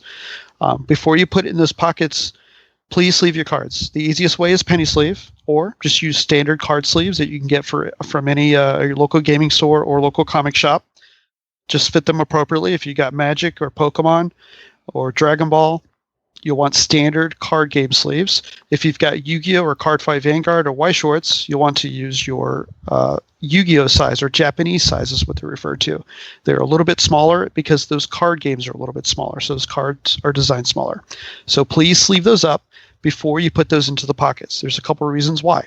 Those cards in the pre-made binders that has like a fabric backing on it, kind of, the cards will slide around and they will get damaged.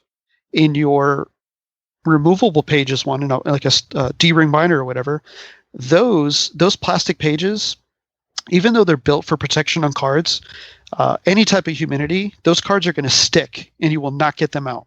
And you will destroy those cards. I have destroyed old baseball cards that were not but sleeved prior to putting in, and it sucks. So they will stick to those pages. You have to be careful of that. So please sleeve cards any type of way before putting them into binders. For collective purposes, the 4-row, I call them a quad row binders. They have 12 pockets on one page. I recommend those for collectors of Magic or Pokemon, because it allows you to put play sets of cards all at one spot, versus the 3-row, which is 9 total pockets facing you. That has 3. So play sets are 4 in those games, versus Yu-Gi-Oh! That's a 3 play set. Magic and Pokemon is a 4 play set. So that's just me. I'm anal about that. If I got 4 copies of a card, I don't want it spilling onto a second row. So that if you want things in line and organized, a 4-row or quad row 12-pocket binder is where you want to be for those card games, versus Yu-Gi-Oh! You could use the 9-pocket because it's playsets of 3. Awesome. That's great for... Yeah, go ahead, Scott. I was going to say, I would like to add with the perfect fit sleeves, like they just look so amazing when you have your whole set in perfect fit sleeves, because that's what my entire TCG collection is in perfect fit. And it's just so crisp and clean. It's like when you have your comics in that nice bag and board with no air in there. And it's just, it looks really nice. And also, if you're using Japanese Pokemon cards, are also in the Japanese sleeves, same as Yu-Gi-Oh! And all that. One funny thing about the local TCG shops. One of the funny things about the perfect sleeves is because supplies at the moment that we're recording are so in demand because of eBayers, that when I use the singles for when I price up Pokemon cards, and all we had left was perfect sleeve. So I'm like, all right, let me open up one of those. And I put some cards in the perfect sleeve sleeves and I put them in the binder with the price and everything. And I sold one the other day. I got your perfect fit right here, buddy. And I sold one that wasn't a perfect fit. and I put the little price tag on the sleeve itself, and it is such a perfect fit. It almost looks like it's not sleeved. So the guy that was buying it, he's like, oh, can I get a sleeve for that? I'm like, it isn't a sleeve. He's like, oh, I thought you had priced it on the card itself. I didn't even notice. I'm like, yeah, it's a perfect sleeve. And I'm like, no, we don't just price it on the fucking card by itself. Yeah. Like, just stick it right over Pikachu's face. Like, it's like the 90s where they used to price comics. Even in the 90s, they used to price comics straight on the cover sometimes. I've seen those too. So yeah, the perfect sleeves are amazing. They are really cool. But yeah, keep going, Scott. I was just going to say, like, that's pretty much how I do any of mine is perfect fit sleeves. And then I buy Ultra Pro, the non-removable sleeve or page binders. I don't know how great they are. Like, they've worked fine for me. They haven't bent any cards. They haven't ruined anything. And the cards have been in there for about 4 or 5 years. So I figure if they haven't bent yet, they're not going to bend. And I think they're only like $14, $15 at your local card game shop. I'm sure Bobby could kind of verify that one. Which part was that? For how much? The Ultra Pro binders, the non-removable page. They're not super expensive, but they're not super cheap either. They're kind of that mid-range. Like, you want to have something decent to protect your cards, but you also don't want to invest super heavy into it. Yeah, the standard 9-pocket is with the flimsy back in front, non-zipper. Which is what I have all of mine in. Those are anywhere from like $9 to $12-ish dollars. They could go up to 15 roughly. The nicer one with the zipper or the fold-over piece, those are around 20, and they have a sturdier back on them. And then there's many other variations that go higher than that, but those are the two common ones for 9-pocket. Also, really quick, Scott, you can get back to it. If you have a 9-pocket page that please do not fold that up into one square that is a card. Yeah. You'll destroy every single card. Do not do that. I can't tell you how many people have brought me their folded up binder page and then pulled it out of their pocket and asked me how much I have these Pokemon cards, how much are they worth? And I literally want to cry because I don't even know what's there, but it's not worth anything at this point. So please do not fold your pages. Don't do that. I kind of want to do that to you and just come in with a bunch of commons and uncommons and just like pull it out of my pocket and be like, how much is this worth as I unfold it? Logan Paul says I have $10,000 here. Yeah, I have easily $1 million. Look, there's a Charizard. Well, let's talk about singles or where to get older cards. And Scott, where do you typically get your Pokemon singles? I know you collect those, or booster packs, things that you're trying to fill a collection with. So recently I haven't been getting any older stuff because Pokemon is a thing right now as far as TCGs go and prices go. I normally go to my local TCG shop, which I don't know how. I think it's pretty much only in Florida, but it's the one Bobby manages. Well, that chain. And they buy and sell singles. So I've gone in occasionally and sold cards. And I've completed some older sets by going in and just buying the cards. I'm sure at your local TCG shops, you can find good deals on cards, at least after this. Like, do not right now go buy Pokemon TCG, please. Yeah. Like, do yourself a favor. Do not wait a while. But once prices stabilize again, like, check your local TCG shops. They typically have a pretty decent selection. If you really need to, you can go on eBay. I've had some success buying some decent cards on eBay to try and round out my collection. Conventions as well. I've bought multitudes of cards at conventions along with kind of rarer packs. I remember at a smaller convention here in Florida, a guy was selling old Gym Heroes packs of Pokemon, and he was selling them for $9 a pack. So I couldn't resist picking one up.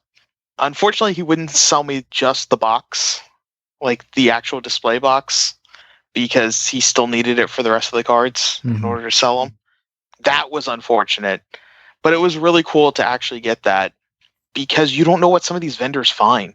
He had found it in a warehouse or like a storage unit he had bought that was an old TCG game shop. So they had a bunch of old booster boxes. He was also selling a sealed Pokemon Team Rocket the first Team Rocket set, Mhm. and it was a first edition booster box of that. That Wow. was a lot more expensive. That was like 300 or 400 at the time. Yeah, who knows what it would be in today's market. Oh, I'm sure in today's market, you're talking tens of thousands at least. Yeah. So you never know what you can find at something like a convention or even a small game shop, like a little mom and pop TCG shop.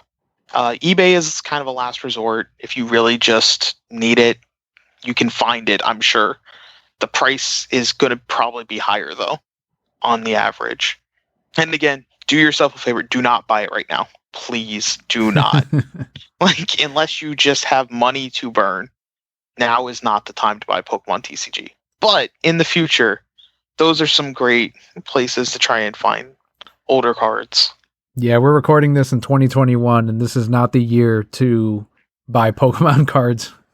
No, it really is not. It is a bad time for cards. They are way inflated and just not worth what they're selling for. I'm sure Bobby can attest to that one. Yeah, it's a hot mess. So the last thing I would want to do, or myself or Daniel or Scott tell you not to buy, we're meeting in a different manner. Right. Yes, buy the stuff. Don't stay away from it. We're advising you not to waste your effort or high energy on it because you're going to be upset. The other point of that is if you're new to this, you won't know the difference and you're paying too much. That's the biggest problem. We don't want you to buy Pokemon cards and you're overpaying. Here's an example. A pack of Pokemon cards any day of the week, let's go in 2018, should be anywhere from $3 to $5 roughly. Okay? Sliding scale there, depending on retailer. These days, packs are anywhere from $6, $7 to $12. Pick your retailer. That's absurd. Booster boxes, if you go to your specialty shops, are usually sliding scale, anywhere from like $90.95 to $115, $120 maybe ish. Again, sliding scale. Now, those same boxes that should cost around $100 are $300 or almost $300, as in $250, $220, or $180. It just depends on the retailer. Mm-hmm. It is absurd, absolutely absurd. There's a lot of reasons why that happened. We're not going to talk about that right now. We've kind of mentioned it, but whatever. It sucks. Yeah. We're all upset about it. The main thing is, if you're new to it, there's going to be sticker shock, and you're not used to that, so you're not going to understand the sticker shock. So the moral of it is be careful, tread carefully. Don't overspend. It's not worth it. Do some research. Talk to people. Go to your local game shop or comic shop and ask questions and get some information. You'll learn these things. For those of you that are veterans, you know exactly what we're talking about. And what we mean by not stop buying is don't support the problem. That's the gist of it. Don't support the problem that's happening. If everything cools off, we can all get back to what we love. Like Scott likes buying older stuff. Well, he can't buy it because people are stupid right now. I mean, just as an example, I've been buying the original, starting with base set, to finish my childhood nostalgia. And something like the Blastoise from base set, back when I bought most of my collection, or most of the cards I was missing from my original collection, Blastoise was like a $15 card. Yes. And now it is a $90 card. Yes. That's so dumb. That's the thing. Like, Charizard was a $30 card. Now that's over $100 from base set. Just for a played condition Charizard. And that's the prices are jumping up so high for some of these, and it's artificial. Yes. It's not that permanent. It's actually getting to be that that rare. It's that it's an artificial jump. It's an artificial inflation, and that's the issue. If you just kind of wait it out, you can get a lot of these cards for a more reasonable price and more of what they should be versus what they currently are. Yeah.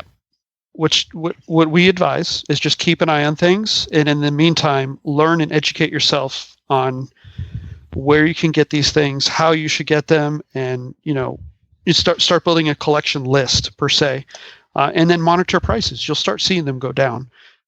So back to the original, where you would get this stuff. Scott mentioned all the perfect places, and I'll tell you where I work. I think I've said it before in the past. It doesn't matter. Mm-hmm. The company doesn't have a problem with it. I work for Cool Stuff Inc. So it's a good website. I'm slightly biased, but like we have good reputation. Take it for what it's worth. There are other companies out there, but there's a company you can look at. We buy and sell cards. Prices are pretty reasonable. So that's the shop that Scott was talking about. There's some other reputable dealers out there. You can search those up. I'm not going to name drop any of those. One of the popular one is TCG Player. Just be advised that TCG Player is essentially an eBay for trading cards. Mm-hmm. So you are usually buying from different businesses. Just keep that in mind. That's why you see all sorts of different prices on there. The good thing with TCG Player, I will say this, is they do keep they've built a tool to monitor pricing, and it kind of functions like a stock market tool for trading card games. So that's one advantage that TCG Player has. And you'll hear that amongst players and collectors. A lot of people referencing that name. Oh, how much is it on for TCG high or TCG low? What they're referring to is a going price. So that's one very good tool that the industry uses that they have. As far as like how you would locate these things, again, right now, go in to buy this stuff at your local Target, Walmart, Best Buy, whatever. Just don't do it. You're going to be fighting scalpers, and it's not fun. You're going to end up having a bad day. You'll be driving all around town, and you're not going to find anything. And if you do, you're going to find scraps. Yes, you'll get it for a much cheaper price at those locations, but you're going to probably end up going home and banging your head against a wall. So just don't do it.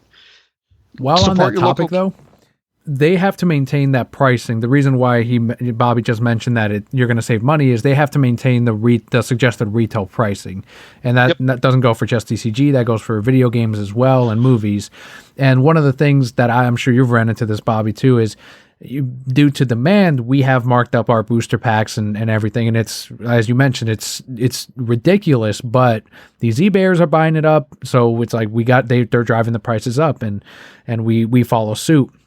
Locally owned stores like the ones that Bobby and I work for, we're not under that contract of you need to sell it it's a suggested retail, exactly what it sounds like. So we can sell it as high or as low as we want. Obviously if we go too high up, no one's going to buy it and we lose money. And if we go too low, then obviously we're leaving money on the table. So one of the things I've had several customers come in and go, well, who's your retailer? Because I don't think you're allowed to sell them at that price. And I've had that a lot. So I'm sure you can talk on that. Yeah. And there's a lot of misconception about that too. You explained it perfectly. That's the answer. You will see that. And that's why everybody flocks to the mass market retailers, because yes, they are cheaper. But let me tell you from a local business and a private business why, like what Daniel's talking about, why we have to price higher. If you don't price higher, what happens is the scalpers automatically come to you and buy you out. Mm-hmm. Yes, you make your money on the product. You've achieved your goal. Well, what have you done? You've also supported the problem. So my company in particular, because we're so big, dealers will specifically buy us out. And then they'll turn around and resell it higher.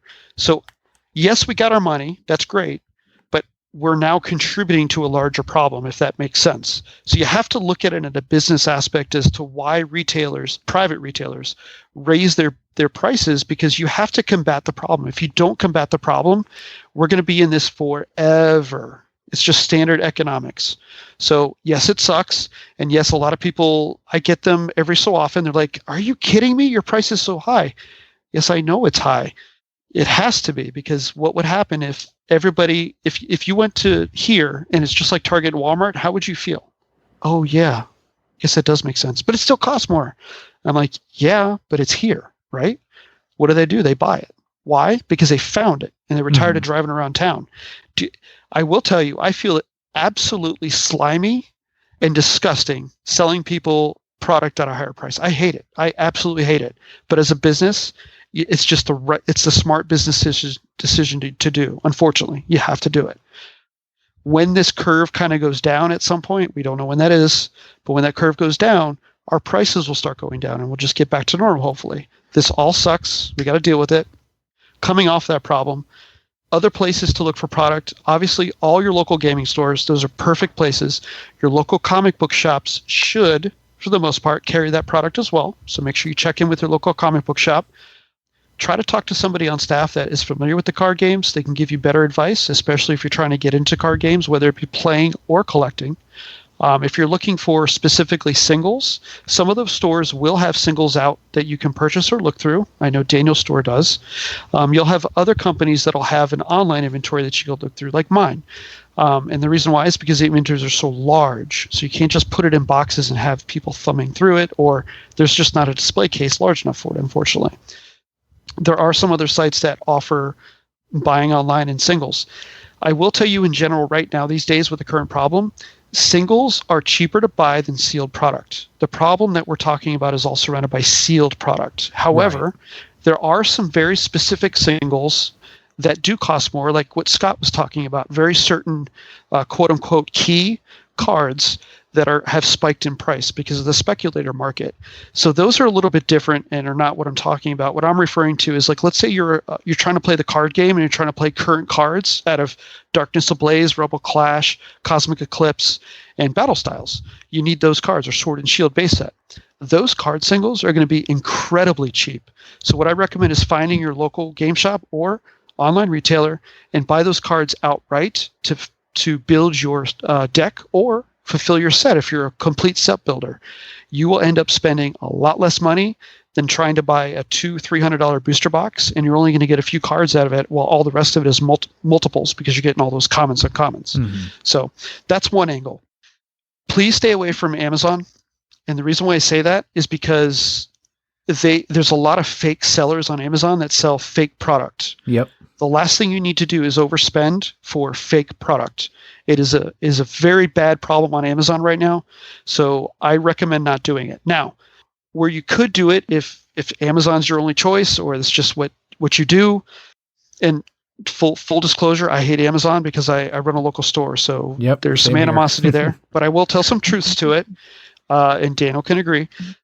Local businesses can set up storefronts on Amazon. That is a new feature. So you do have a way to support your local business that way. However, you need to do the proper research to make sure that local business is legit, has a storefront, and is not selling you fake cards. So there is a way to do that without buying the fake cards. Do not buy cards from flea markets. They're always going to be fake. 99% of the time, they're going to be fake. So don't buy cards at flea markets. Card shows are always a good place to buy cards, just like Scott said. That's a good place you'll find some sealed product, most notably older sealed product, and usually for a good price. Sometimes they'll have some card singles with them as well. It's a good way to go through and get some cheap cards, because if they brought them there, they're trying to get rid of them. So more than likely, you'll pick up offer bulk discounts too. 100%. I've had that multiple times where I'm just looking for like 40 cards in a set, and they'll give you a nice discount because you're buying 40 cards. Bulk discounts at a sale at a convention or something is great, and always ask if they'll give you a bulk discount depending on how much you're buying. Yep. Obviously, if you're buying 5-10 cards, they're probably not going to be very likely to give you a bulk discount. But if you're really trying to complete a set or a deck maybe or something like that, they're more likely to try and help you out with that, just to help clear their inventory. Shows are a very good place to get discounts and haggle with prices. So take full advantage of that where you can. Another place, obviously, is eBay. That's the most popular spot these days. Be careful with eBay, though, because a lot of people, let's put it this way. You can put a card out there for $500 and it's worth $2. It's always what somebody's willing to pay for something. So you just have to be careful. People are overpriced on eBay on purpose, just to fish you into purchasing it.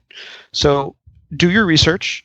Make sure you read the description, and also not only the title, but read the full description of the item, because people like to legal loophole their way into fake sales or BS sales, and you're not going to get out of that once you purchase it. You've pretty much amended a contract at that point. So read. Please read. Also, don't put too much stock or too much faith in stock pictures, like Scott had recommended with the manga. It's the same with trading cards or comics. You need to stay away from the stock pictures. Sometimes large businesses will use stock pictures, and if you're familiar with that business, then fine. Ignore that rule, because clearly they're a notable business that you're familiar with, and they're using a stock picture to save time. That's understandable. I get it. But in general, you want an actual photograph of the product or item, cards. Hopefully they've got front, back, and some corners if there's notable damage or discrepancies, and hopefully they've notated that. If you're unsure, just send them a message. They have to reply. Well, they don't have to reply, but they should reply to you with some answers. Educate yourself, get more familiar, find out more, and then you can buy on eBay. Just don't snap buy off eBay because that can be dangerous. And like I said, just surf around on the web. There's plenty of other places and retailers that sell this stuff. It is extremely hot right now, so it's you can find it almost anywhere. Your mass market retailers are going to be a dead end, unfortunately, right now, unless it's specifically Magic products. For some reason, Magic the Gathering folks aren't after that. No one wants it. At the mass market retailer, they're not. But I can tell you at my store, it's selling like hotcakes. So it is a very niche market for players. Why you're seeing it left on the stores at Target and Walmart is because the speculators aren't touching it. And to be honest, Magic's been speculated for almost 30 years now. So it's got that beating. It's been taking that beating for years. So because of that, it's not taking the hit that the other games are taking right now, or even sports collectibles.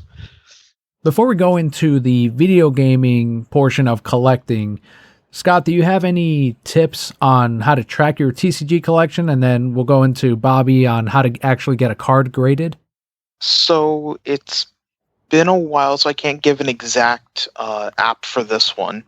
But I know there were a few apps out there I used Pokemon. I collect Pokemon TCG mostly. I collect a few others, but it's more minor. And there are a few good apps out there. Sorry, I can't name them currently. Once I do a little bit more digging, I can probably pop them up onto Twitter. So if you watch either mine or Daniel's Twitter, because I'm sure Daniel will retweet it at that time, you can find some of the named ones. But there are a few really good ones out there where it has complete set lists and stuff like that, and you can then check off what you're after. Keep an eye out on Twitter for that. I'll have a few up there, probably one or two, but it's mostly going to be Pokemon because that's what I know. But I'm sure there are ones out there for things like Magic the Gathering and Yu-Gi-Oh!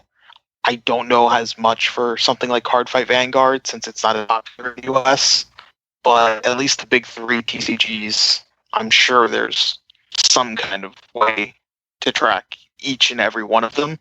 But I know for a fact there are multiple Pokemon ones that are pretty decent. And right now, I know it is an awful time to be sending in cards to get graded, but let's say they're listening to this, in 2025. How would you suggest getting something graded, or why you would even do it, Bobby? So it's the same as the comic books, preserving it or cherishing it or trying to flip it. Right now, it's all about the flipping. Unfortunately, a lot of people are misinformed, and that's why we have this problem. I'm going to insert some news into this segment. I think a lot of you have heard or haven't heard that PSA is one of the main services that are used. They shut down their services. And thank God. I know, right? So they were receiving at one point in the past 2 weeks or week, they were getting over 500,000 cards a day. They just can't keep up. Their staff is only around 740 employees total, and it was around 430 employees in February. So they have grown a little bit because of what's going on to try to keep up. Well, unfortunately, it's gotten so bad, they just can't keep up. And it's bad business for them at this point. So they just came out with a statement last week, and they said, effective immediately, we are turning off all submission services, all service levels, membership or no membership, all expedited, everything. And they look to catch up because of the sheer volume, and they hope to reevaluate in July. So in July, we'll have an update for them, and they may turn on some of their services, probably by tier, if I were to guess appropriately. If you have a membership with them, they are going to extend the membership for the amount of time that they are turned off. So no worries there. They were almost at a point where they were over a year for getting cards back. That's how backed up they are. Checking CGC, that's another company that they do comics, but they're doing trading cards now. They also have had some very expensive cards sold at auction already. I think there was a Blastoise that was sold. It broke a record. So CGC graded cards are actually doing very well as well. Their turnaround times are not too bad because they have been bloating their staff since November. So they are currently on estimate for like economy, which is your standard send-in. They're at about 108 days. Yeah, that's actually really good. It's pretty decent. Yeah. So it's not terrible. If you go through Express is roughly 22 days. Those numbers are estimates, though. I have a feeling it's going to be just a little bit taller than that. And those are their working days, so it's not counting days. Beckett is still taking cards, and Beckett, you might be familiar with them. They do a lot of the sports card grading. Well, they also do trading card games as well. Beckett is referred to as BGS, Beckett Grading Services. Let me go back. PSA is PSA. I forgot Is Beckett the one that used to do the magazine? Yeah, they do. Is it the same Beckett? Yep, same company, same. They make those same magazines. They used to be Price Guide, Beckett Price Guides. There you go. They used to make the price guides for all the sports collectibles. The Pokemon one and the Dragon Ball Z Beckett magazine back in the day. Mr. Beckett still going. Their economy submissions are at about 9+ months. So Beckett is also feeling this pressure.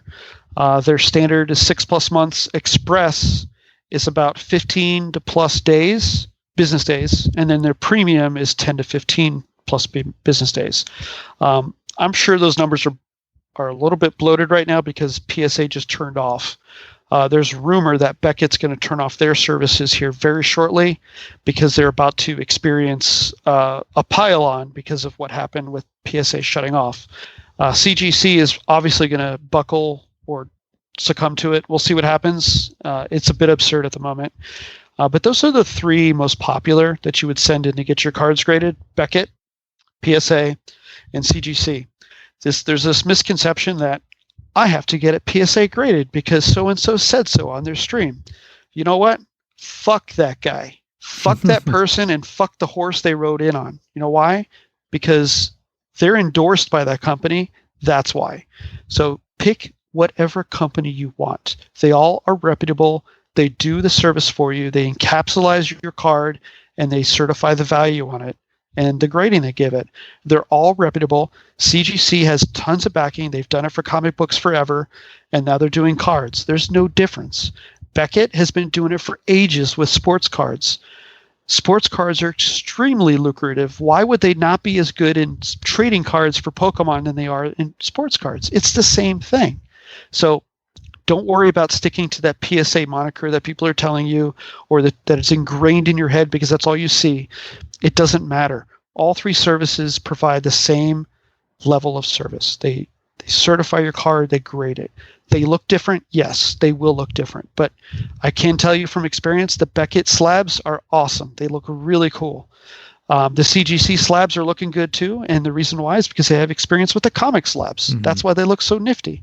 The PSA slabs are neat. They're thin, but they're very generic. So pick and choose. Maybe you like the appearance of Beckett opposed to PSA.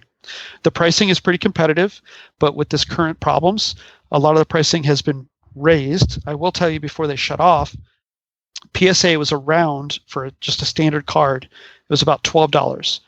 I was looking to submit some stuff. Of course, that was a bad idea.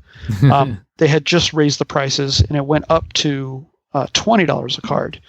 And then, of course, the shutdown. So I expect the other services to not only raise their prices a little bit, which they have slightly, but they might experience some issues.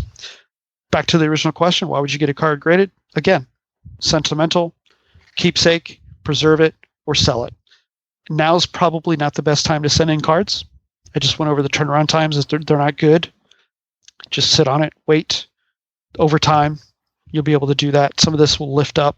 Some of this will go away. When you send it in for grading, you obviously want to pack your shipment very well. Bubble wrap is your best friend in those scenarios. You can put them in top loaders. However, I will tell you the grading services don't like them in top loaders because it's harder for them to get the cards out. Mm-hmm. And what does that mean for your card? They could possibly damage your card. You have to think about that. So what they usually suggest is to put it in a semi-rigid holder, which, Daniel, I'm sure you get that question all the time, is like a top loader that's softer. It's not that hard plastic. It's a softer plastic. It's easier bendable. And what you do is you put your card inside of a penny sleeve or one of the longer penny sleeves, or resealable, and you slide it in there. And then with the lip, the overhang of the sleeve hanging out. That way they just pull on that to get the card out, and there's literally no fuss with the card getting out of the sleeve. So that's why they suggest that, because it minimizes the risk of them damaging the card. So that's why that's taught. But you always want to package your shipment very well, protect it. Imagine if somebody's going to drop that box, a courier, if you're sending an expensive card or a keepsake. But again, you can use any of those services. Now's probably not the best time, but those are your options. Awesome. Thank you very much, Bobby. That's I know I learned a lot because I don't typically send that any cards to get graded. So very educational for myself too. And Scott, I would say you are probably the bigger video game collector out of the three of us. You and I meet up nearly every week, and I usually can see what kind of collecting you do as far as anime games or just video games in general. You know, you show me some of the listings that are up, and you're pretty much on top of it on Discord too, on some of the recent pickups. So this is where I think you're going to have the most experience out of the three of us on how to protect your video games. How do you store them? How do you properly display them? Can you get them graded? So what do you got on this? So as far as, protecting and storing, it just depends on the type of game you are talking about. Most games nowadays, since they are CD based, come in hard, rigid cases. Those are pretty much, as long as you're storing them properly and storing them vertically, not stacked on top of each other, they will hold up indefinitely. I mean, there's not really much of an issue to them. If you stack them horizontally, they will, over time, just the weight on the ones on top will slowly start to kind of crack at the edges, or you run the risk kind of crushing in on the bottom, especially with some of the older game cases, like a PS2 game. Mm-hmm. PS1 games are perfectly fine to stack up on top because of the harder plastic and the smaller kind of surface area of them. There's not as much of that middle section that will give, like on a PS2 game case or GameCube, or even especially 360, because 360 went with a lot of budget conscious decisions on the cases, and they do have a thinner plastic, mostly for environmental reasons. But it also does mean that if you store them stacked on top of each other, they can kind of crack in the middle or bend in the middle and cause an issue. It won't hurt the disc typically, but it will ruin the case. Mm-hmm. As far as older games go, if you're looking at something like in a cardboard case, like N64, NES, Game Boy Advance, Game Boy Color, it's very advisable to go out on eBay. You can find multiple people that will sell these kind of fold out shells that you can put around there. It's like a little case. They come flat, and then you kind of fold the creases to make it a 3D kind of case.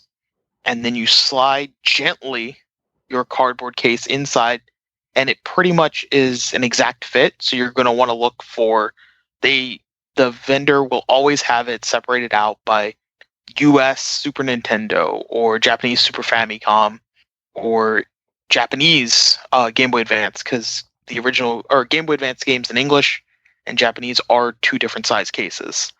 And you can put them in there. It protects the cardboard much like a bag and board would for a comic from or moisture and just kind of things like that. Plus, it also gives it more of that rigidness to help protect that cardboard from dings, dents, or just general bending that can happen to a very thin cardboard that wasn't really meant to survive for 20, 30 years. It was meant to just kind of be thrown away as packaging for the game. Scott, what you're referring to is also very similar to what I was referring to with the booster boxes. You can actually use that. Those type of cases exist as well. They're softer plastic. They're not the hard, rigid plastic. But yes, those type of cases are made for booster boxes as well. More commonly referred to, Daniel, you're familiar with these, the same type of cases that you can put over pops, the plastic that bends and seals a pop in. So Funko Pops use that same type of plastic folding enclosure preservation method. That's what I was looking for. I know as well. Like if you have sealed on card toys, they typically make it's more of a clamshell design, but it's the similar concept and it's the same exact plastic where it just kind of goes over it, just without the folding out portion. Whereas these come flat. But it's a very thin plastic. It's not going to be the most durable thing on the planet, but it will protect it within reason. If you're throwing it down a flight of stairs or something like that, it will not probably keep being damaged. But let's say you dropped it while moving, it will probably protect it decently enough for that. And it will absolutely keep moisture and things like that out of the cardboard and just kind of keep small dings and dents away from it. I don't know if you all have any special way you all treat any of yours. Mine's very easy. I don't have a lot of collectible games, and I have like 2 or 3, and with the help of Bobby, some of the Japanese Pokemon games. And I did take the exact steps that you did, that you talked about, Scott. Went on eBay, bought one of those collectible cases, threw them in there, and they're on display on a shelf, and they're nice. But as far as like the clamshell designs or something harder, or even going towards getting them graded or anything like that, I'm not that guy. I'm not. I focus my collecting on comic books, so that's kind of where my thing lies. But how about you, Bobby? Do you have anything kind of crazier as far as maybe some Pokemon games that you collect over time? Very similar. I don't have a massive older collection. I just started newer stuff now and back cataloging on very specific titles that I just want to keep for myself. But the highest recommendation I have is to obviously make sure they're stored in the proper climate and smoke-free, just like the rest of your collectibles. Vertical is the best. Don't stack. Like Scott was saying, you can damage a lot of that stuff. The PS1 games are very good for that, or I shouldn't say good, but they're better for that because they are smaller and more conform and harder plastic, so you can get away with that. They're essentially CD cases, so that's why. Yeah. But when you start going through other game categories, like everything now is in like those DVD style cases or Blu-ray cases, and that plastic just bows with weight. So if you're trying to preserve the actual what it is with no bends or rippling in the artwork or the plastic stretching, you want to stay away from horizontal stacking. You want them vertical. If you're going to stack them, you want to stack them edge on edge, not body against body, face to back kind of thing. Climate is literally the most important thing. All that it's all technology. So just like paper is very fragile, like technology is fragile too. So whether they're cartridge based or disc based, humidity or extreme heat or cold can obviously affect all those things. You will want to take your discs out over time and look at them, and with a microfiber cloth or a proper cleaning surface that you should be using, you'll want to wipe those down because humidity or climate will affect those disc surfaces. You want to keep them in operable condition. Game cartridges, you'll want to check them for rusting. Those copper tips will rust or oxidize, for lack of a better term. You'll want to brush those off appropriately. And there's plenty of different cleaning sources you can use. Literally, you can use Windex. It won't harm it. Yeah, rubbing alcohol is also very good. Rubbing alcohol is good as well. Isopropyl alcohol. Yep. So just don't use regular water. Don't do that. But no, just throw it in the dishwasher. It's fine. Cotton swabs are good for cartridge-based cartridges. Those are good to use with the isopropyl rubbing alcohol or Windex.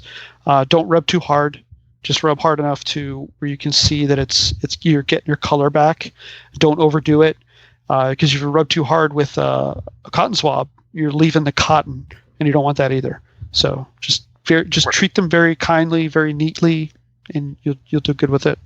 And Scott, how would you go about getting a game graded, or what services exist out there for video game grades? From my research, there's 2 pretty much common or standard ones, and that's going to be CGAgrading.com, and specifically their VGA section, because they also do action figures, collectible dolls, and diecast. Oh, cool. So you're wanting the video game section. unless you want action figures and stuff like that, they do Yeah. also grade those. So if you do have an action figure collection, they grade loose or sealed action figures. So, that's kind of cool. They are pretty much the same as a CGC or PGA or PSA. Same type of thing. They seal it in the case, give it a grade, and that's pretty much it. It's almost one for one, and they seem like a very reputable company. A lot of people have recommended them online, and they are the kind of one of the two major ones that are available online. And I believe they are currently still accepting. From what I've seen, they are just not accepting economic levels. Gotcha, You yeah. have to do a higher level of tier because of how backed up they are. But at the same time, as long as you're doing the higher level tiers, they are still open. And then the other one is Wata Games. So that one, WATTA? yep, WATA games.com. Okay. And they do the exact same procedure. It's no different. Again, game gets sealed in there along with the grading, title, all of that. They are, as far as I can tell, not accepting. Their last update was saying that they would be accepting by January 8th, but they haven't, from what I've seen, opened back up again. So they were trying to work through a lot of their backlog and haven't yet, from what I can tell. It's, I'm guessing, taking a little bit longer. Maybe you can contact them and see, but from the updates on their website, they have not reopened. From the last update was we are closed currently. So unless they're just really bad about updating their site, they are not currently accepting at the time of this recording. And before you But go those- into, yeah, go ahead. I was going to say, those are the two major ones. From what I can tell, neither one is, definitively better than the other. Much like Bobby was talking about with PSA grading and all of that for TCG. It's just a matter of preference or which one you want to pay for, which one's open, which whatever. There's no official difference between them. And before you send in a game to get graded, or let's say you want to recreate that original casing, removing stickers, residue, and finding places where, let's say you just want to have something nice on your shelf, finding replacement artwork or a place where you can print out your own art pieces. And that's something that I used to do, over 10 years ago for some of the games that I would buy at GameStop. Didn't have artwork, but I wasn't really collecting them, but I wanted some nice cover art. What would you suggest as far as removing stickers and getting replacement cases or artwork? Removing stickers, very much the ease of it depends on what system you're talking about. Something like a Game Boy Advance game or an NES cartridge, any kind of cartridge, you're gonna have to take that apart. It's Damn. gonna be the best way. You want to go ahead and unscrew it, take out the PCB board, and then you're gonna want to go ahead and take care of. You can just use soap and water to actually wash the plastic cartridge on the back. If it's a bit on the front, you're just going to have to deal with it if it's over the cover art, unfortunately. Mm-hmm. Because anything that's going to remove the stickiness from the sticker that's on the cover art is going to remove the stickiness of the sticker that is the cover art on a cartridge. So that's why a lot of reputable game sellers, if they're selling just a blank cartridge, will put the sticker on the back of the cartridge where there's nothing. Mm-hmm. And that way it's easy to remove. Sometimes you can get away with, I've noticed, the Lysol wipes that are currently popular for disinfecting things. Actually works decently well to get sticker residue off, depending on how bad that sticker was. And that actually works on manga as well, since it's kind of a laminated surface. It works decently well, along with any of your case games for like PS2, PS4, any of that. Although I've learned on PS4 games or newer consoles, it's just easier to go buy a new case if you really want to get down to it. Go on eBay. It's like $10 to get a set of 10 or 15 blank cases, and then just replace like move the cover art over, move the disc over, done. But these are for Takes like 2 non-official minutes. cases, though, right? Uh, it's just blank cases. I mean, the cases aren't really super spectacular. GameCube is, I think, the only one that actually has any kind of branding inside. Hmm. Everything else, you would never be able to tell the case difference, in all honesty. Gotcha. So if you're just looking to retain your collection, then it's great to replace it. But I would guess that if you're actually going to send it in to get graded, you would want to try to track down an original casing and then replace all the parts. Even then, you can just go, because every PS4 game is the same. Right. Go to your local GameStop, find a used game that's cheap and that has the original case in good condition, or a cheap game on clearance, like brand new. Open it up, swap out the cover arts and the disc, done. Nice, simple. That's an official case. Very handy. And then, as far as cartridge games, I've been using a company called Gaming Relics. Very good company. And they sell clamshell cases, essentially. It's for Game Boy, Game Boy Color, Game Boy Advance, NES, SNES, N64, and Sega Genesis. And the Game Boy ones are very much like a DS case. Is about the size, thickness, and style. And then the NES and N64 I got your and all size, that thickness, and style right here. he's been waiting. And they also do amazing work on reproducing the art for it. So it'll have the front cover, the side, and the back cover. Obviously, it won't have the top, bottom, and right side artwork. It's going to be the left side. And it basically just goes on a shelf, kind of like any other DS game, 3DS game. And it makes it so convenient to just have all of my NES titles, N64, right there with original art, nice and stacked up vertically. And it's just so pretty. Like, I love them. Their cases range in price. The Game Boy Advance, and all of that are about $6 a case. And then if you start going into more of the NES and all of that, use more plastic, so it's about $9 a case. And then if you're looking for a game that you have the game but no case, or you have the game and don't have the cover art for it, there's a website called thecoverproject.net. Oh, that's still going. That's good. Yeah, that's what they have a bunch of covers, and you can just print them out. So the quality of the cover completely depends on the quality of your printer and the paper you use. I personally have not used them yet, but I know of their quality because I've looked into that. But I don't have a printer that I trust the quality of. Mm-hmm. And that's the only reason why I haven't particularly used them. But if you're looking for maybe a cheaper solution, then go ahead and just print them out on printer paper, cut it out, done.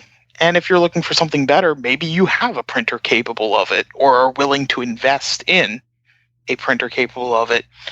This way you can buy some of those cheaper games, because there's a ton of games I've missed out on because I'm at GameStop and they don't have the cover for it. It's just the disc and a blank generic cover, and I don't want that. Now, I'm also somewhat a stickler for the original cover, but that's also me. Right. Yeah, it depends on the level of your collectability. Right. But I'm also a person that will buy, a gaming relic case for Pokemon Blue, put my instruction booklet in there, and call it complete enough to me. To be like, it's as complete in box as I feel like getting a Pokemon Blue for quite a while until prices kind of even out. I unfortunately wasn't able to find a good place to get reproduction instruction booklets. So for instruction booklets, you're just going to have to go on eBay or some other gaming sites. They don't tend to run very much, even something as rare as a Pokemon one. They're maybe $5-10. Oh, that's not too bad. Yeah, I figured they'd be way more now. Yeah, like even more nowadays, something like a Pokemon Blue instruction booklet's still under $20, which, considering the boom Pokemon's having, that's actually a really good, sign. So yeah, just check eBay. That's where I tend to get instruction booklets. I will just go on and buy like a lot someone's just selling a blind lot of, hey, here's a bunch of instruction booklets for $30. Boom, done. And then just go through. You can get rid of whatever you're not going to use, but you might find 5 or 6 or so that, yep, this paid for itself. And as we round out this section for gaming and the 3 pillars in general, Bobby, I know you have a shop that's close to you where you get some of these retro games, but do you have any other spots that you normally go to, or is eBay kind of it unless you go local? Local's good because, and there's one very good reason for that, is if you're looking for older stuff, you need to be cautious of fakes. Fakes are very much a thing right now. Certain systems more than others. Yes, specifically DS. DS and Advance is where a lot of your fakes are, especially with classic NES as well. It's becoming more of a problem now than it ever has. It's really hard to identify if you're buying them online. So you're just going to have to do a lot of research and know what you're buying. And just be careful, because if it's for a low price, there's usually a reason why, because it's probably fake. Mm-hmm. Hopefully the seller has put some really good pictures, and you can use some identifiers on cartridges, which we're not going to go over here because there's too much to look over. But the placement of this, let's talk for Nintendo. The placement of the seal is very important. The placement of the sticker. If they have the back of the cartridge, you want to look at the screws. You want to look at the seal is usually imprinted. It's part of the plastic on some system cartridges. So that's another identifier. So it's very difficult online. It's you are pulling the slot machine handle per se. You just have to hope that you don't get a fake one. That being said, whether you order online or go to your local store, I recommend taking a small toolkit with you. A reputable reseller will have no problem with you using those tools, I can guarantee you. If they're not reputable and they don't want you using those tools, or let's just say they want to do it and show you, if they're not willing to open those cartridges up, that's usually a problem. Or they're just uninformed or don't want to play that game. Maybe their pride hurts or something. I don't know. I recommend, shout out to Kelsey Lewin. She's got a toolkit. It's called the Bootleg Buddy. Kelsey Lewin, if you're not familiar with her, she owns Pink Gorilla Games in Seattle. Extremely knowledgeable person in old video games, knows her stuff. So she made a toolkit. It has all the proper screwdrivers that you need to open specifically Nintendo products, because it has that tri-head screws that they use on their products, and that is very hard to find. That little toolkit is a little zipper kit. It can literally fit in your pocket. It's like $12. So if that's something that you want to invest in, if you're collecting old cartridges, that's a very good tool to have. And I can tell you, she has a bunch of YouTube videos as well, very informative. So you can probably learn some stuff from her if you want some extra tricks. Scott, I'm sure you're familiar with her as well. But there's a lot of other people that do this stuff. She's very reputable, and I've watched some of her things. Again, if you're going local, ask the questions, look at the product, put it in your hand. If you're knowledgeable enough to have the tools with you, or the retailer has the tools, ask them to open it up. Or if you have your toolkit, I'm telling you, they'll probably let you do it. They want you to open it because they want you to see that it's real. Proper retailers that understand these things will allow you to do that. Obviously, take some care. Don't damage the stuff. But you'll have a sense of pride in doing that, because it's like you're verifying it's real and you're getting a good deal on the product, hopefully. There's lots of resale stores locally in different areas of the country that sell vintage games. GameStop obviously sells them, but come on. They're going to sell them for an insane amount that you can't haggle. Where, let's be honest, if you buy it at a local reseller, they're going to bend on prices because it's their business and they understand the market, versus GameStop that really doesn't care. Well, even then, GameStop, you're never going to know the condition because they do not sell the retro in store. They sell the retro online only, which means that you might be buying Legend of Zelda Wind Waker, and it might even be a good price, because a lot of times they actually are doing good prices, but that could be for just the discs, in like a little sleeve. Yep. And that's it. Because you don't know, they're not going to tell you. That's GameStop's website. Like, it will never tell you whether there's a case or anything for a used game. And with cartridges, they are known to ship fake cartridges as well, because they're not perfect either. So just Right. be aware that is a thing. No, they're not going to check every cartridge that comes into them. Like, especially with how advanced the fakes are getting at this point, they're just not capable of it. No offense to them on that. It's just their volume intake is just so much that it's not feasible versus a local mom and pop shop. GameStop has its pluses and minuses, and buying retro from them is not a plus. So they like to tout that. I'm sorry. I'm just going to say it's not good. Not for them. Stick to your local stores that have in dealing in retro, or if you go to shows, there are usually going to be some retro collectors, resellers there. They're probably going to be knowledgeable as well, so you'll be able to have some very good conversations and get some good stuff that's authentic. Awesome. So I think that's a pretty good summary of the gaming, TCG, and comics. I think it was very educational as far as, especially right now with a lot of people getting into the markets, whether it's for resellability or for the fact that, during the shutdown, they went through their old cards, through their old games, and they're like, you know what, I want to get back into this. And I have seen that bug get on people where they're like, I just want to open up packs, and they're legitimately buying commons from me because they want to complete a set. So a lot of people are getting into these hobbies. So it's a great time to release something like this, and really it's evergreen content where people are always going to be getting into collecting comics, TCG, video games, and yeah, there's going to be different products as the markets expand, but for the most part, this is what's been working for me, at least when it comes to comics, and then for you guys as well when it comes to comics, video games, and TCG product.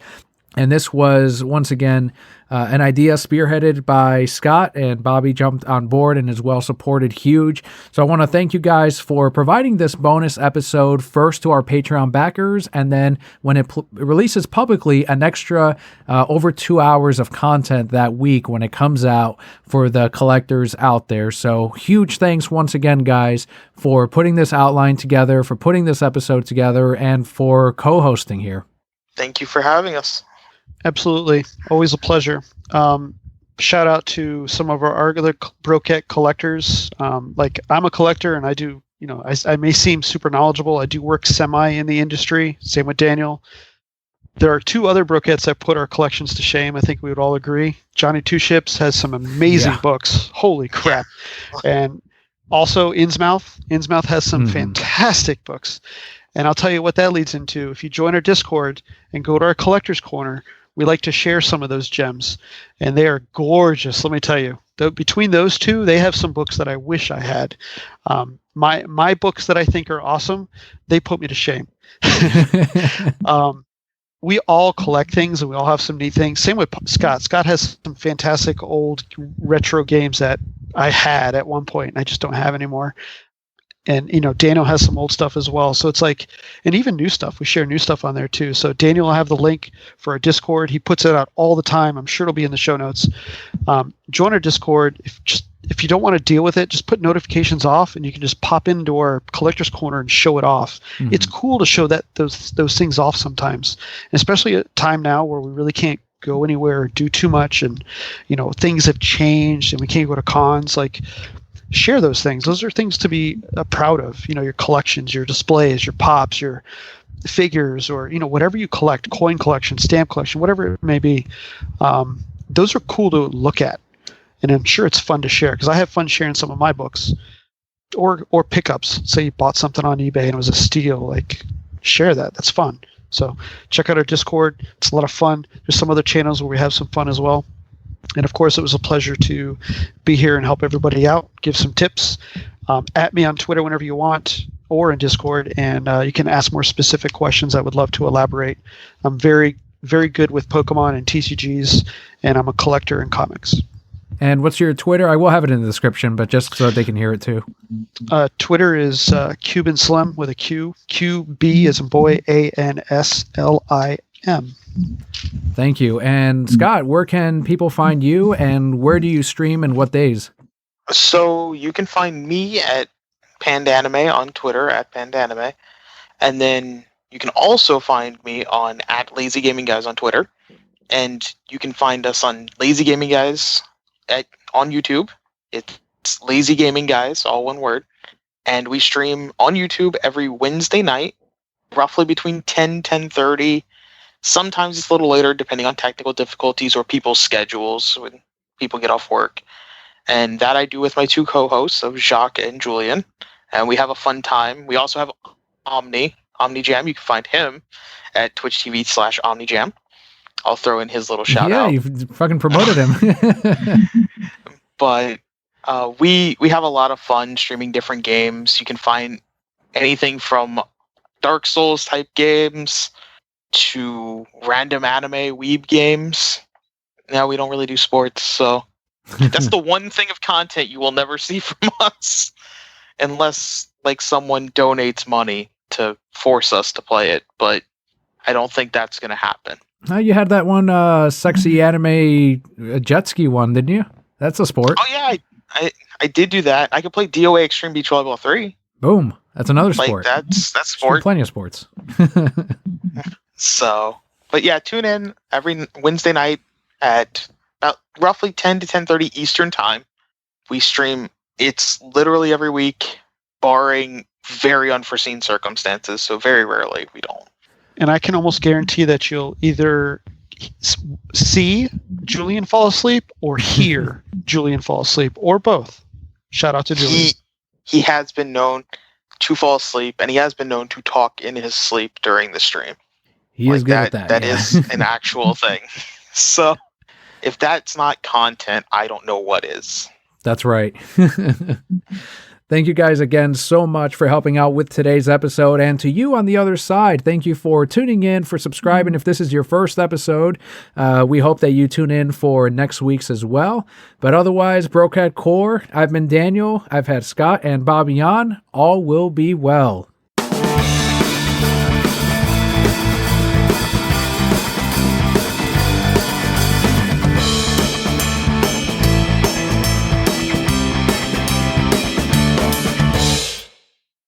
All right, for each of you, what's the one thing that you would pull a Mr. Burns on? I don't know if you remember on The Simpsons, they went into the local comic shop. He bought, I think, Amazing Spider-Man #1 and ate it in front of the guy. But what's the one collectible that you would happily destroy in spite of its collectability because you don't care about that thing or you don't like that thing? While you guys think, mine would be a shadowless Charizard because that is my least favorite Pokemon. It's a trash lizard. It's overrated. I've pulled a rainbow rare Charizard and immediately traded that shit in. I don't remember what set it was from because the next day I fucking got rid of that thing. So that'd be mine. Let's go with Scott. What would be yours? Still kind of thinking, but like I would have to say, in all honesty, something kind of like the original Earthbound. Like, it's a fun, decent game, but I have zero interest in it. And I think that it would be just entertaining to take it out back or something and just smash one just to watch people freak out as I smash an over $1,000 like game. How about you, Bobby? So if we're talking cards, there's different ways you can do this. You can just hand me any rainbow rare or shiny rainbow rare Charizard, and I'll cut it in half. I don't have a problem doing that. I'll take a pair of scissors or a paper cutter and just slice it. I'm fine with that. Or you can give me a pack that can be found in. Let's just go with Shining Fates because everybody hates that right now.